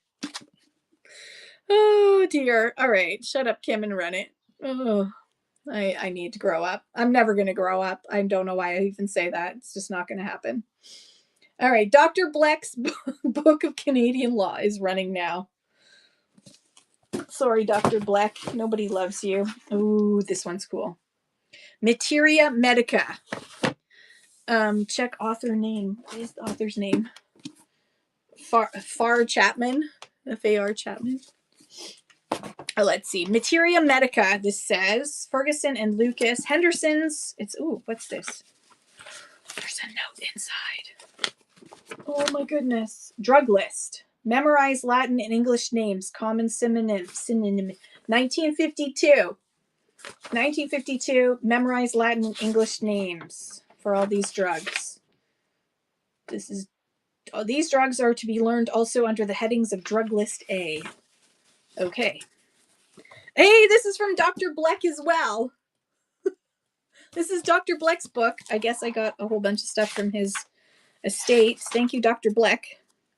1948, Materia Medica. This is pharmaceutical. This is a pharmaceutical book. So it's got like dispensing information, description and discussion of drugs, and definitely this is going with it. There's even information about how to administer arsenic. That's right. It's all in here. All in here from 1948, Materia Medica. The cover's kind of cool. It's got a stain on it from he put his ink pen down, and this was Dr. Bleck's book, and this was Dr. Bleck's study notes for his pharmacy. This is a pharmaceutical book from 1948. Running that now. Materia Medica, pharmaceutical pharmacy book. How cool is that? I love medical books. I love old medical books. Okay, putting that over here. All right, we're going to see if we got some more. Oh, we got some more books from Dr. Bleck. All right, I'm going to put these together into three Bleck books. We've got 1992, 1987, 1992, 1992. This is surgical clinics. One is burns, another is endovascular surgery, and lasers in general surgery. I'm going to put it together as one lot, unless somebody wants me to split it, because it is going to go into extra large the way it is now. So, oops, oh gosh, Dr. Bleck. Atlas of Transvaginal Surgery can also be purchased. So this is a guide for, this one is for lasers in general surgery. Lasers in general surgery with the pamphlet on transvaginal surgery. Okay, don't put a laser near my vajayjay. As well as endovascular surgery. Oh God, I'm afraid of what's going to pop out. So I'm going to hold this carefully. Endovascular surgery. Look at all the cool. And then surgical clinics. This is burns from 1987. And inside is complications of gastrointestinal tract. I don't know what kind of doctor he is. I don't know, because like he seems to be into everything, doesn't he? He's got his pharmaceutical guide. I mean, they needed to know pharmaceuticals.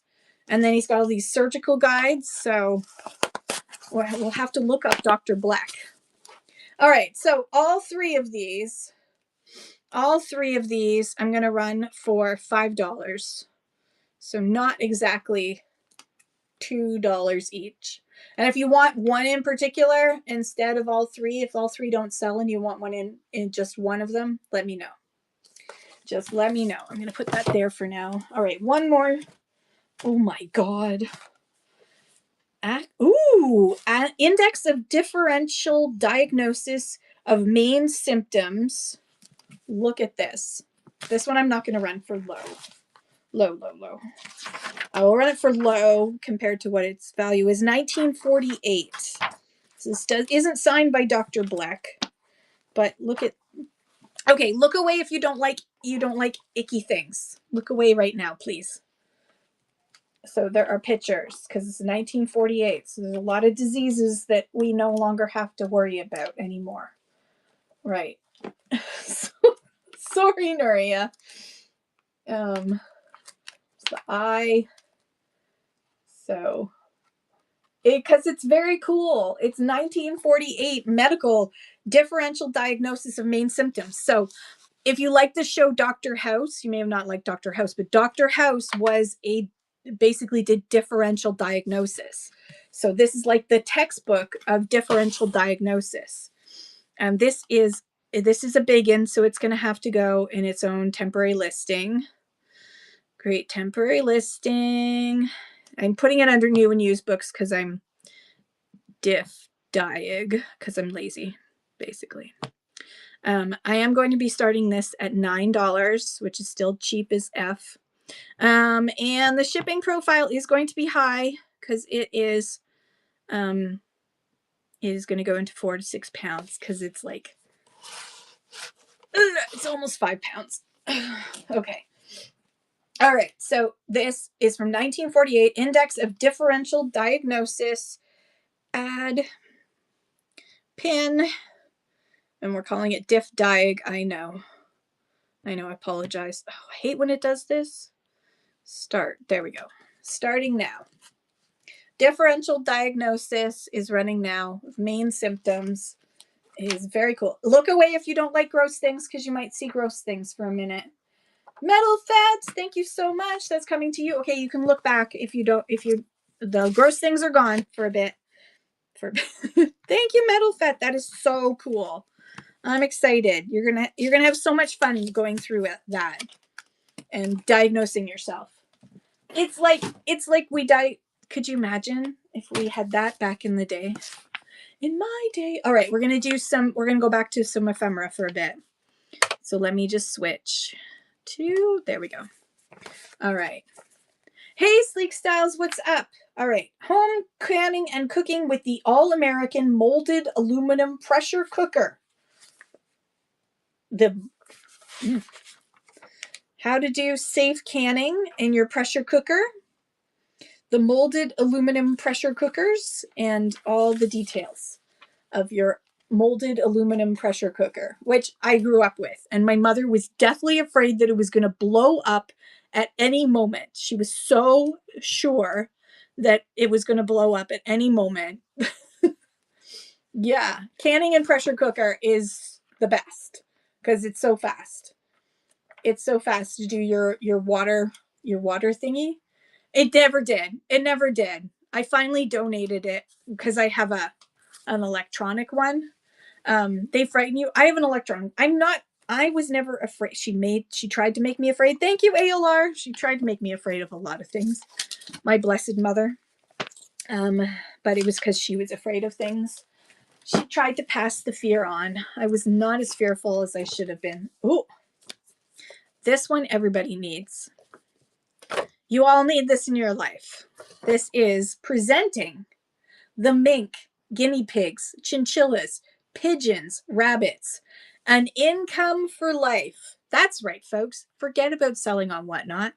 The real money is in mink, guinea pigs, chinchillas, pigeons, and wabbits. Look how cute they are. This is from Keeney Brothers Farms, route number 2, New Freedom, Pennsylvania. What happened to the old freedom? I don't know. Plan today to establish your own business. We offer you prosperity, happiness, and independence with these cute little things. Oh, there's also a separate chinchilla raising book for only $5. So good news. If you've been looking for a new income, I found it for you. It's possible that one of the chinchillas ate the page, though. This is kind of like the puppy training. Didn't work out so well. So this is all about how to, you own a large rabbitry. I so wanted to raise rabbits. My grandfather, all right, my grandfather, running this now. My grandfather, they lived off of, during World War II, they lived off of their rabbits. They were a food source. Sorry for anybody who likes rabbits, but they're a food source too. And so that's how they lived. Otherwise my grandfather would not have survived, because my grandfather was over in Scotland for a couple of years during World War II. But you could be the grand owner of this way of being world famous, multi-billionaire with your chinchilla farm or rabbits. Wabbits. Oh my gosh, look at you guys. You love it so much. Thank you, everybody. Holy cow. Thank you. Thank you, Gyre's Closet. Thank you, everybody, for your bids. That was an awesome piece. Awesome piece. I love it. And if you do make a fortune, you've been raising for 49 years. I love it. If you do, so you're already making a fortune, so you're good. So you could take that and write your own little. Oh, there's another one. Oh my goodness, I didn't see this. Keeney Brothers Farms. Look, it's their actual. It's falling apart. But this was sent to Mrs. Julian Miller in Kmart, Maryland. And it's got this cute little envelope it's been falling away. Inside, though, is something different. So you know what? I'm gonna put this Gyre's Closet with yours because it seems like it matches, and for some reason, this is a different thing altogether. Donna, are you here? Because this says watch buyers on it. Donna, are you okay? Good. All right. I don't know why I was gonna yell louder. like Donna, can you hear? Donna, can you hear me? All right. The National Manufacturing and Importing Company of Dearborn Street, Chicago, Illinois, heaviest watch buyers in the United States. Jewelry department, illustrated catalog. There's their headquarters.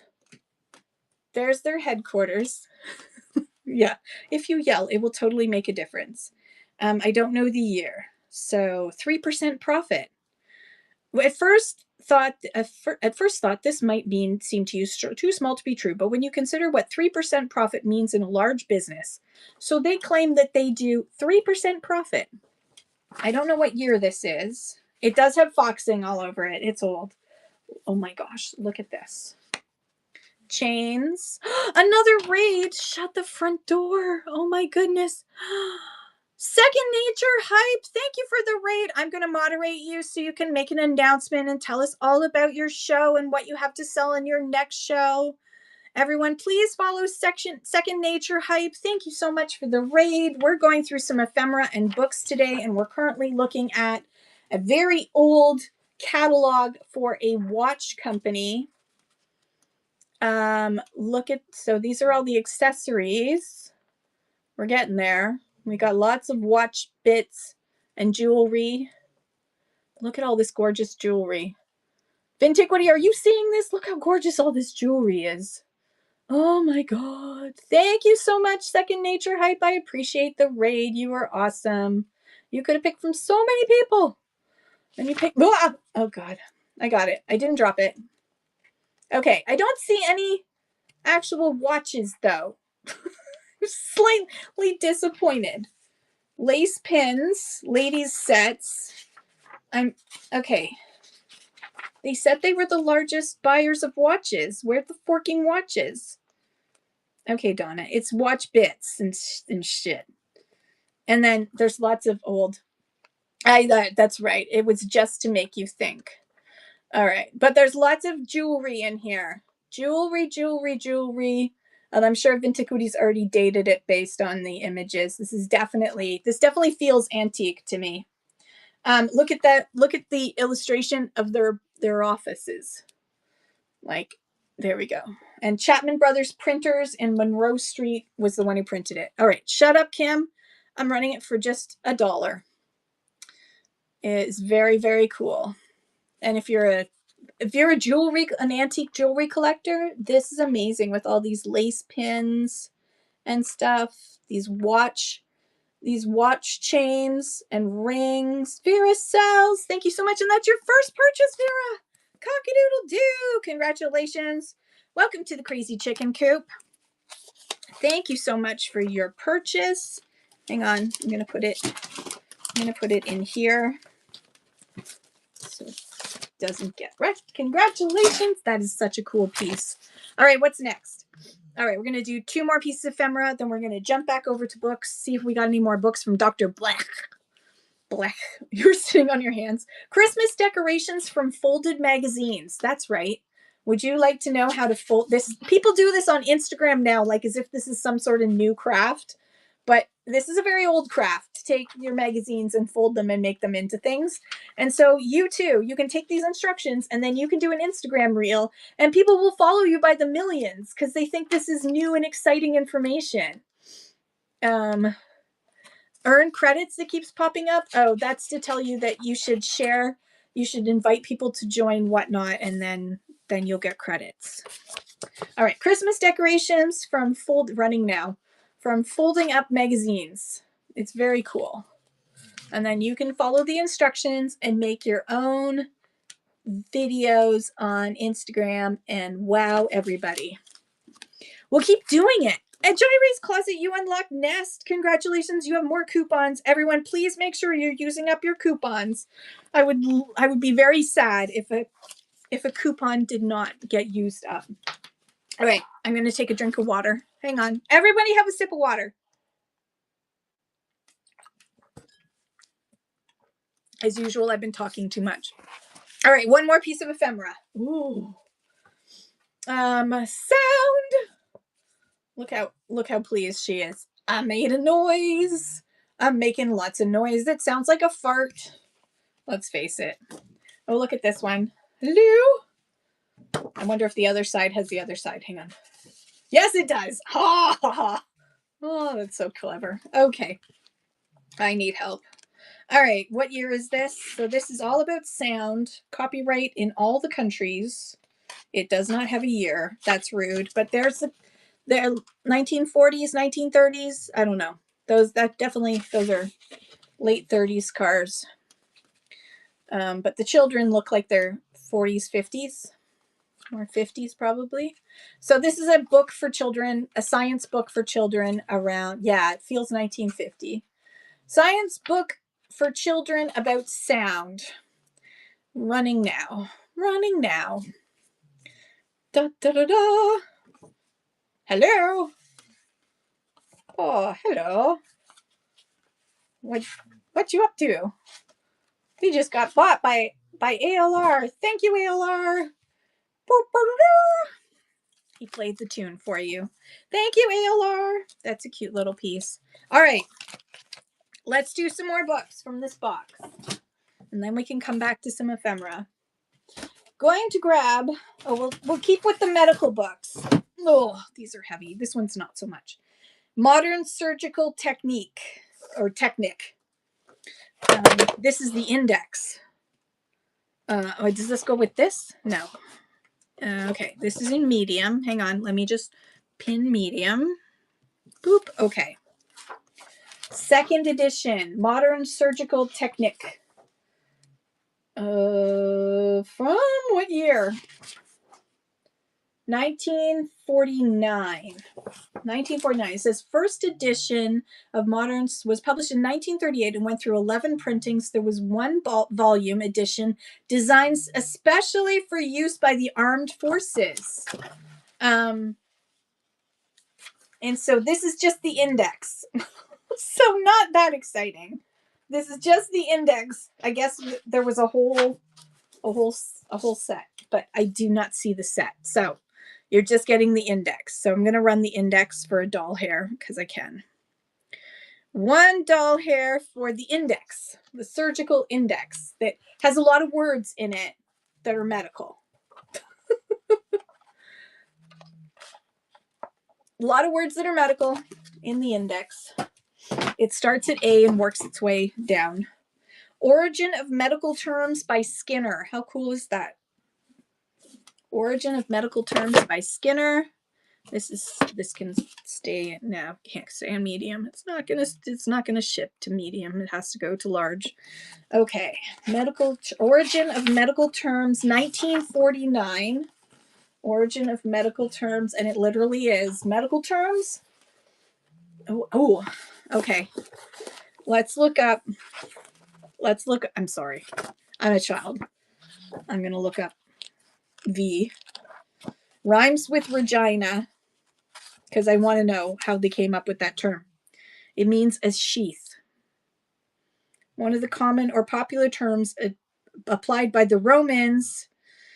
It was a sheath or scabbard for a sword. Oh.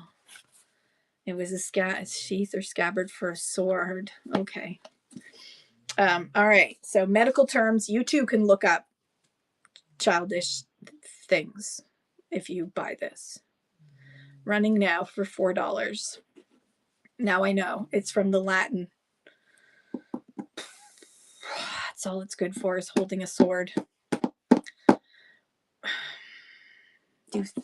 Yeah, men did that. Men called it that. Okay, pathology for the surgeon. I think he must have been a surgeon.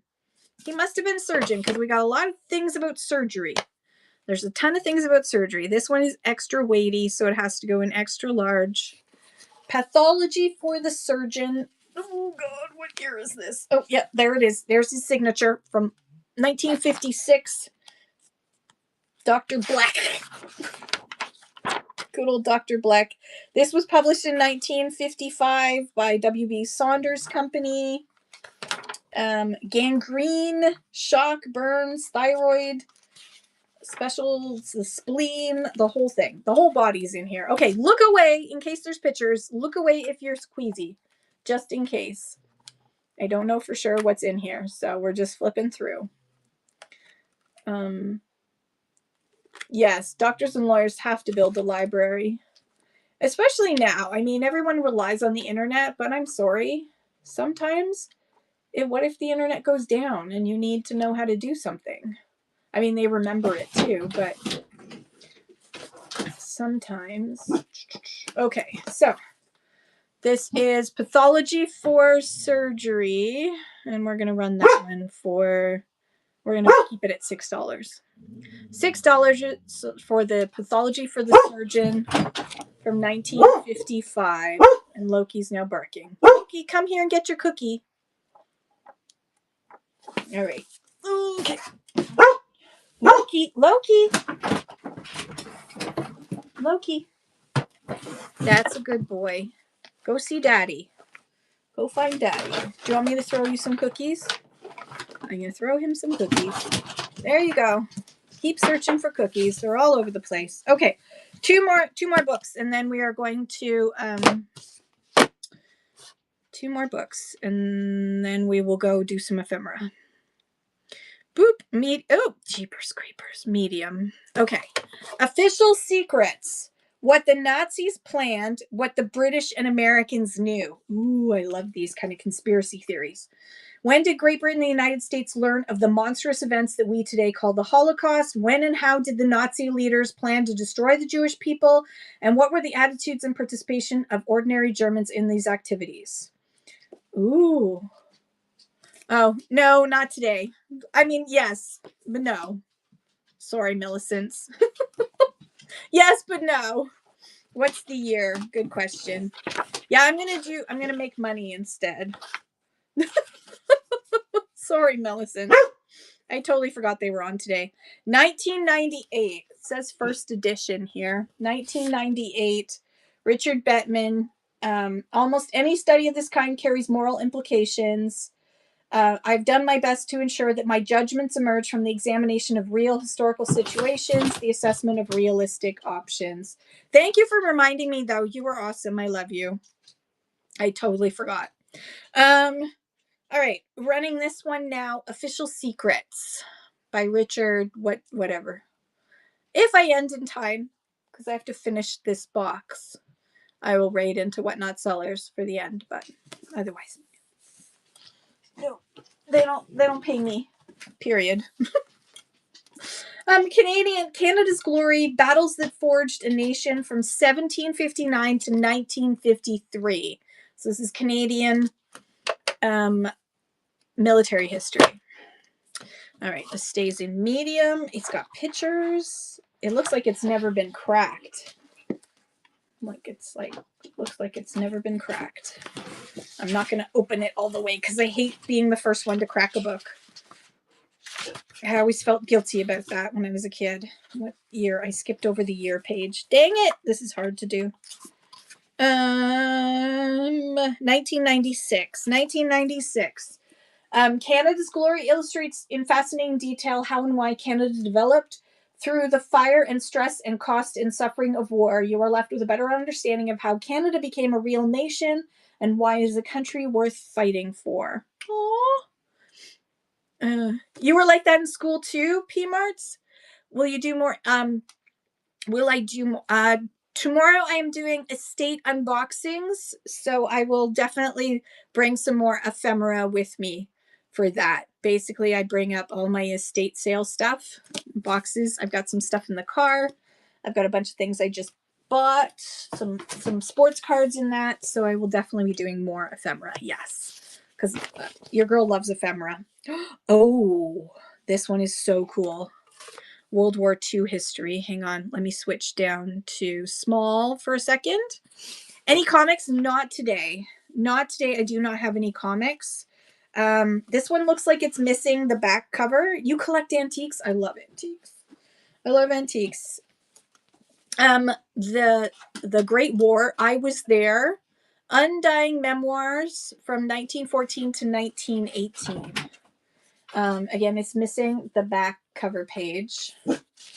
This is part 35 to be completed in 51 parts. I'm just going to take this off because I'm cheating. So this is after World War I. Look at that. How cool is that? And there's this is memories. There's a lot of, looks like he was in Africa for a fair amount, or Egypt for a fair amount. So there we go. Okay, so this is, I mean, covers missing, but some very cool pieces to that. We will run that for just $1 because it is falling apart, but a very cool.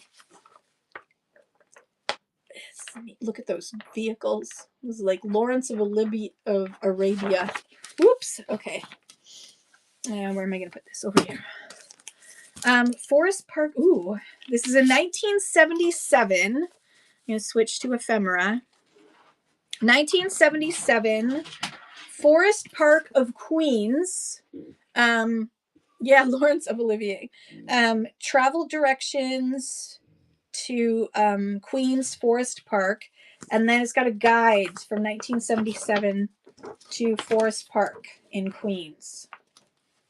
So it's like a little, you would have picked this up as a tourist. Forest Park in Queens, New York. New York. Manhattan. By subway from Manhattan to the Union Turnpike station. So there's Queens and there's Forest Park. So New York City, Forest Park of Queens, little guide. Kind of cool. Starting that now for 10 seconds. Forest Park of Queens. Look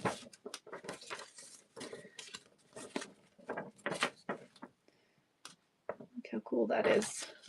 Yay, Vera, congratulations. Thank you so much, Vera. Thank you, thank you. That is coming to you. Okay, what else do we have here? Oh, May 1982, Cracked Magazine. Barney Miller. Three's Company, Funny Photos, Shut Up, Soap Operas, Giant Poster. There's the back. Great Moments in Education.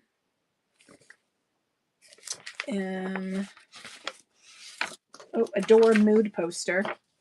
I'm in a good mood, come in. Stay out, I'm in a bad mood.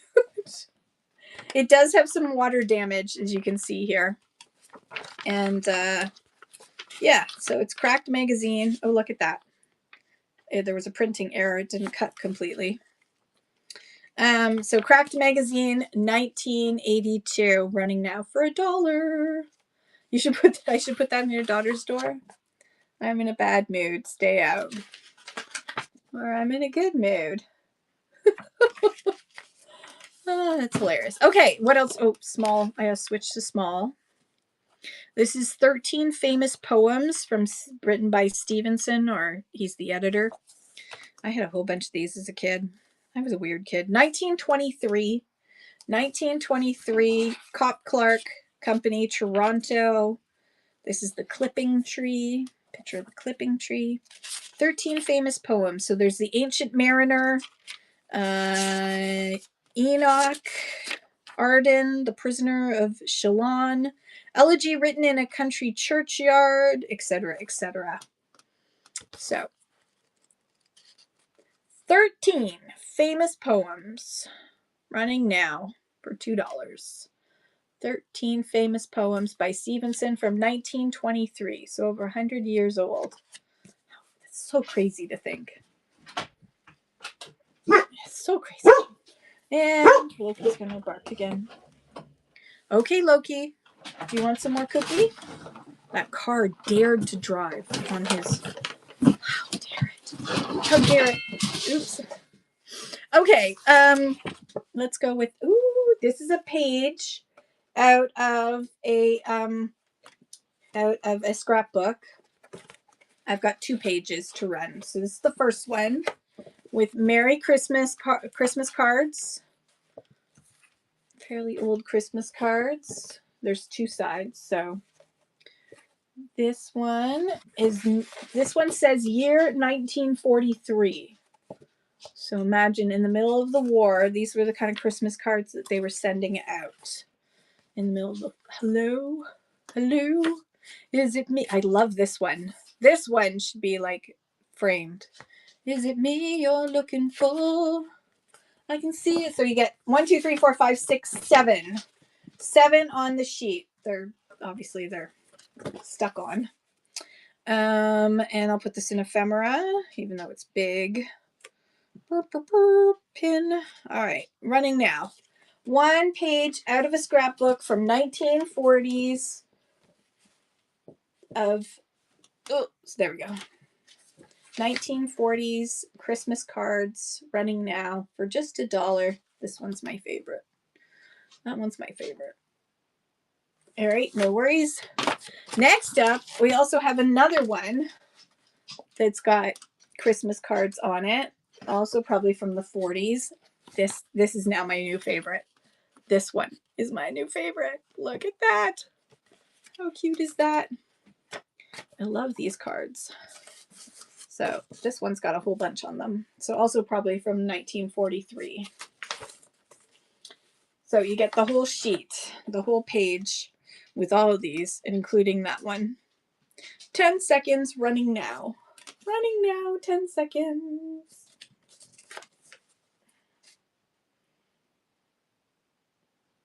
All right, no worries. Let's grab some more books. Books. Let's see. Oh, Emergency Treatment and Management. I wonder who owned this. Gee, I wonder if this was another Dr. Black book. This is in medium. Okay. Medium. Flint's Emergency Treatment and Management. It was a library discard from...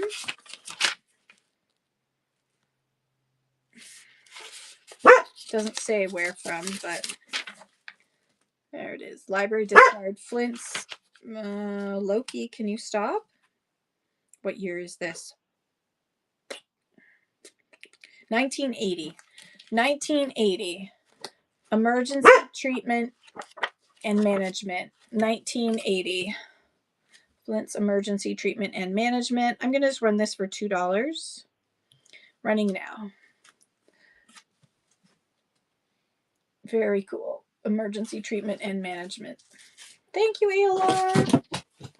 That one's coming to you. Thank you, ALR. ALR. Doo-doo-doo. Okay. Now, right, more books. More books. All right, are we in medium? We're in medium. Stephen Ambrose, The Men Who Built the Transcontinental Railroad from 1863 to 1869. Nothing like it in the world. It talks about Irish and Chinese immigrants, the defeated Confederate soldiers, and other laborers who did the backbreaking, dangerous work of the Union Pacific and the Central Pacific Railroad. So this is the U.S. rail system. And just going to flip to see when this was published. My fingers are so dry. I've been touching books all day. 2001. 2001. Running now. Nothing like it in the world, except for the fact that, you know, there was Canada's one, so whatever. But I guess they were first. Whatever. I'm going to run it for $2 in case somebody wants it for just $2. This only takes me 10 seconds. I'm going to switch. Ooh, this one's interesting. This next one's interesting for my history friends. My history friends in the house. This one is going to go into large. I just have to switch up to large. Okay, this one is the 900 Days, the Siege of Leningrad. It even has USSR, Soviet Union map. And it is written in 1969, it looks like. So let no one forget, let nothing be forgotten. These lines from a poem by a Leningrad poetess are incised in the wall of the cemetery where nearly 1 million victims of the siege of Leningrad lie. However, the tragedy of Leningrad dwarfs even the Warsaw Ghetto or Hiroshima. The siege was the longest a great city had undergone since biblical times. It was endured by more than 3 million people, of whom just under 1/2 died. Holy poop. Most of them in 6 months, from late October 1941 through mid-April 1942, when the temperature went from 20 to 30 degrees below zero. There was no heat, no light, no transport, no food or water. The front was still active. Bombs and shells rained down, and the cannibals, some say, became kings. Oh, God. Okay. Running this one for $3. The 900 Days, the Siege of Leningrad. History that probably we don't hear about enough because it wasn't in, England or France. It wasn't as important because it was the USSR, so we didn't learn about it. All right. One more book, and then we're going to go. Oh, it's another Dr. Black book. Dr. Black book. This one's heavier. This one's another heavy Dr. Black book. This heavy Dr. Black book is The Principles and Practices of Medicine. I'm going to show the cover too, so you can see what that's pretty cool. Look at that green. Oh my gosh, I love that. This one is The Principles and Practices of Medicine. If you're queasy, look away. There's illustrations in here. It's from 1965. It's a revised edition from 1965. Principles and Practices of Medicine. Oop, there's some illustrations in there, some pictures and such. All right. Okay. This is a large book. I'm going to run this for $4. $4 for Dr. Black's The Principles and Practices of Medicine.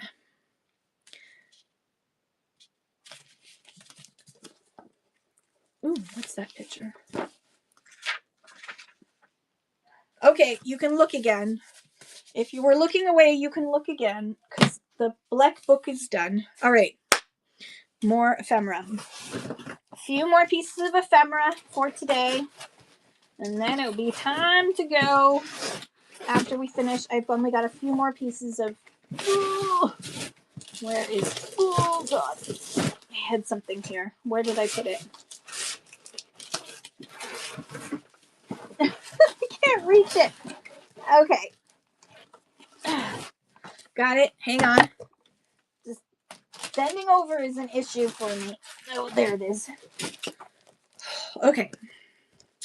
This is, I made a note to myself, 1968 Nixon Agnew bumper sticker, as well as a 1972 McGovern Shriver, that's right, Maria Shriver's dad, I believe, flyer, a McGovern Shriver flyer on grocery prices.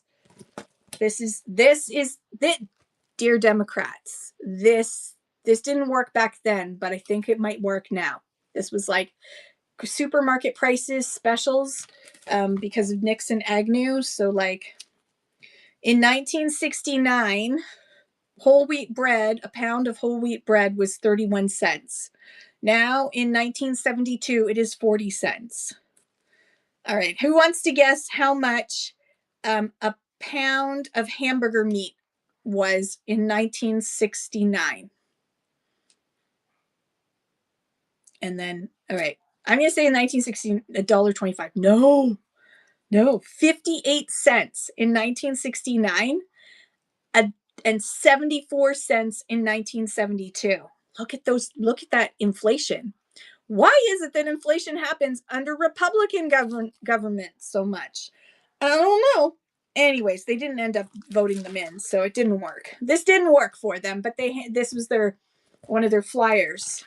The prices were definitely better back then. So this one is, so there's the 1972 McGovern Shriver flyer on grocery prices, and as well as a 1972 McGovern Eagleton paper, which I can't see what's behind there. Hang on. Let me just grab that. So you got a bumper sticker from Nixon Agnew from their 1968 campaign. And then from, let me just here, McGovern Eagleton collector buttons. It's just a flyer from the collector buttons. Put that back down in there. So Nixon Agnew, two sides, Nixon Agnew, and then the McGovern Shriver flyer on grocery prices from 1972. Spiro Agnew, my dad was his maintenance man in Ocean City in the 80s. How freaking cool is that, Donna? He was famous. All right. Running for $1 for the American political ephemera. Nixon Agnew and the supermarket. This is an anti-Nixon Agnew supermarket thing. All right. And a Mad magazine from Escape the Insanity of the World, Go Mad, 1982. Philly Flipper, what's up? Why aren't you in Whatnot Sellers show? I'm selling, so I've got an excuse.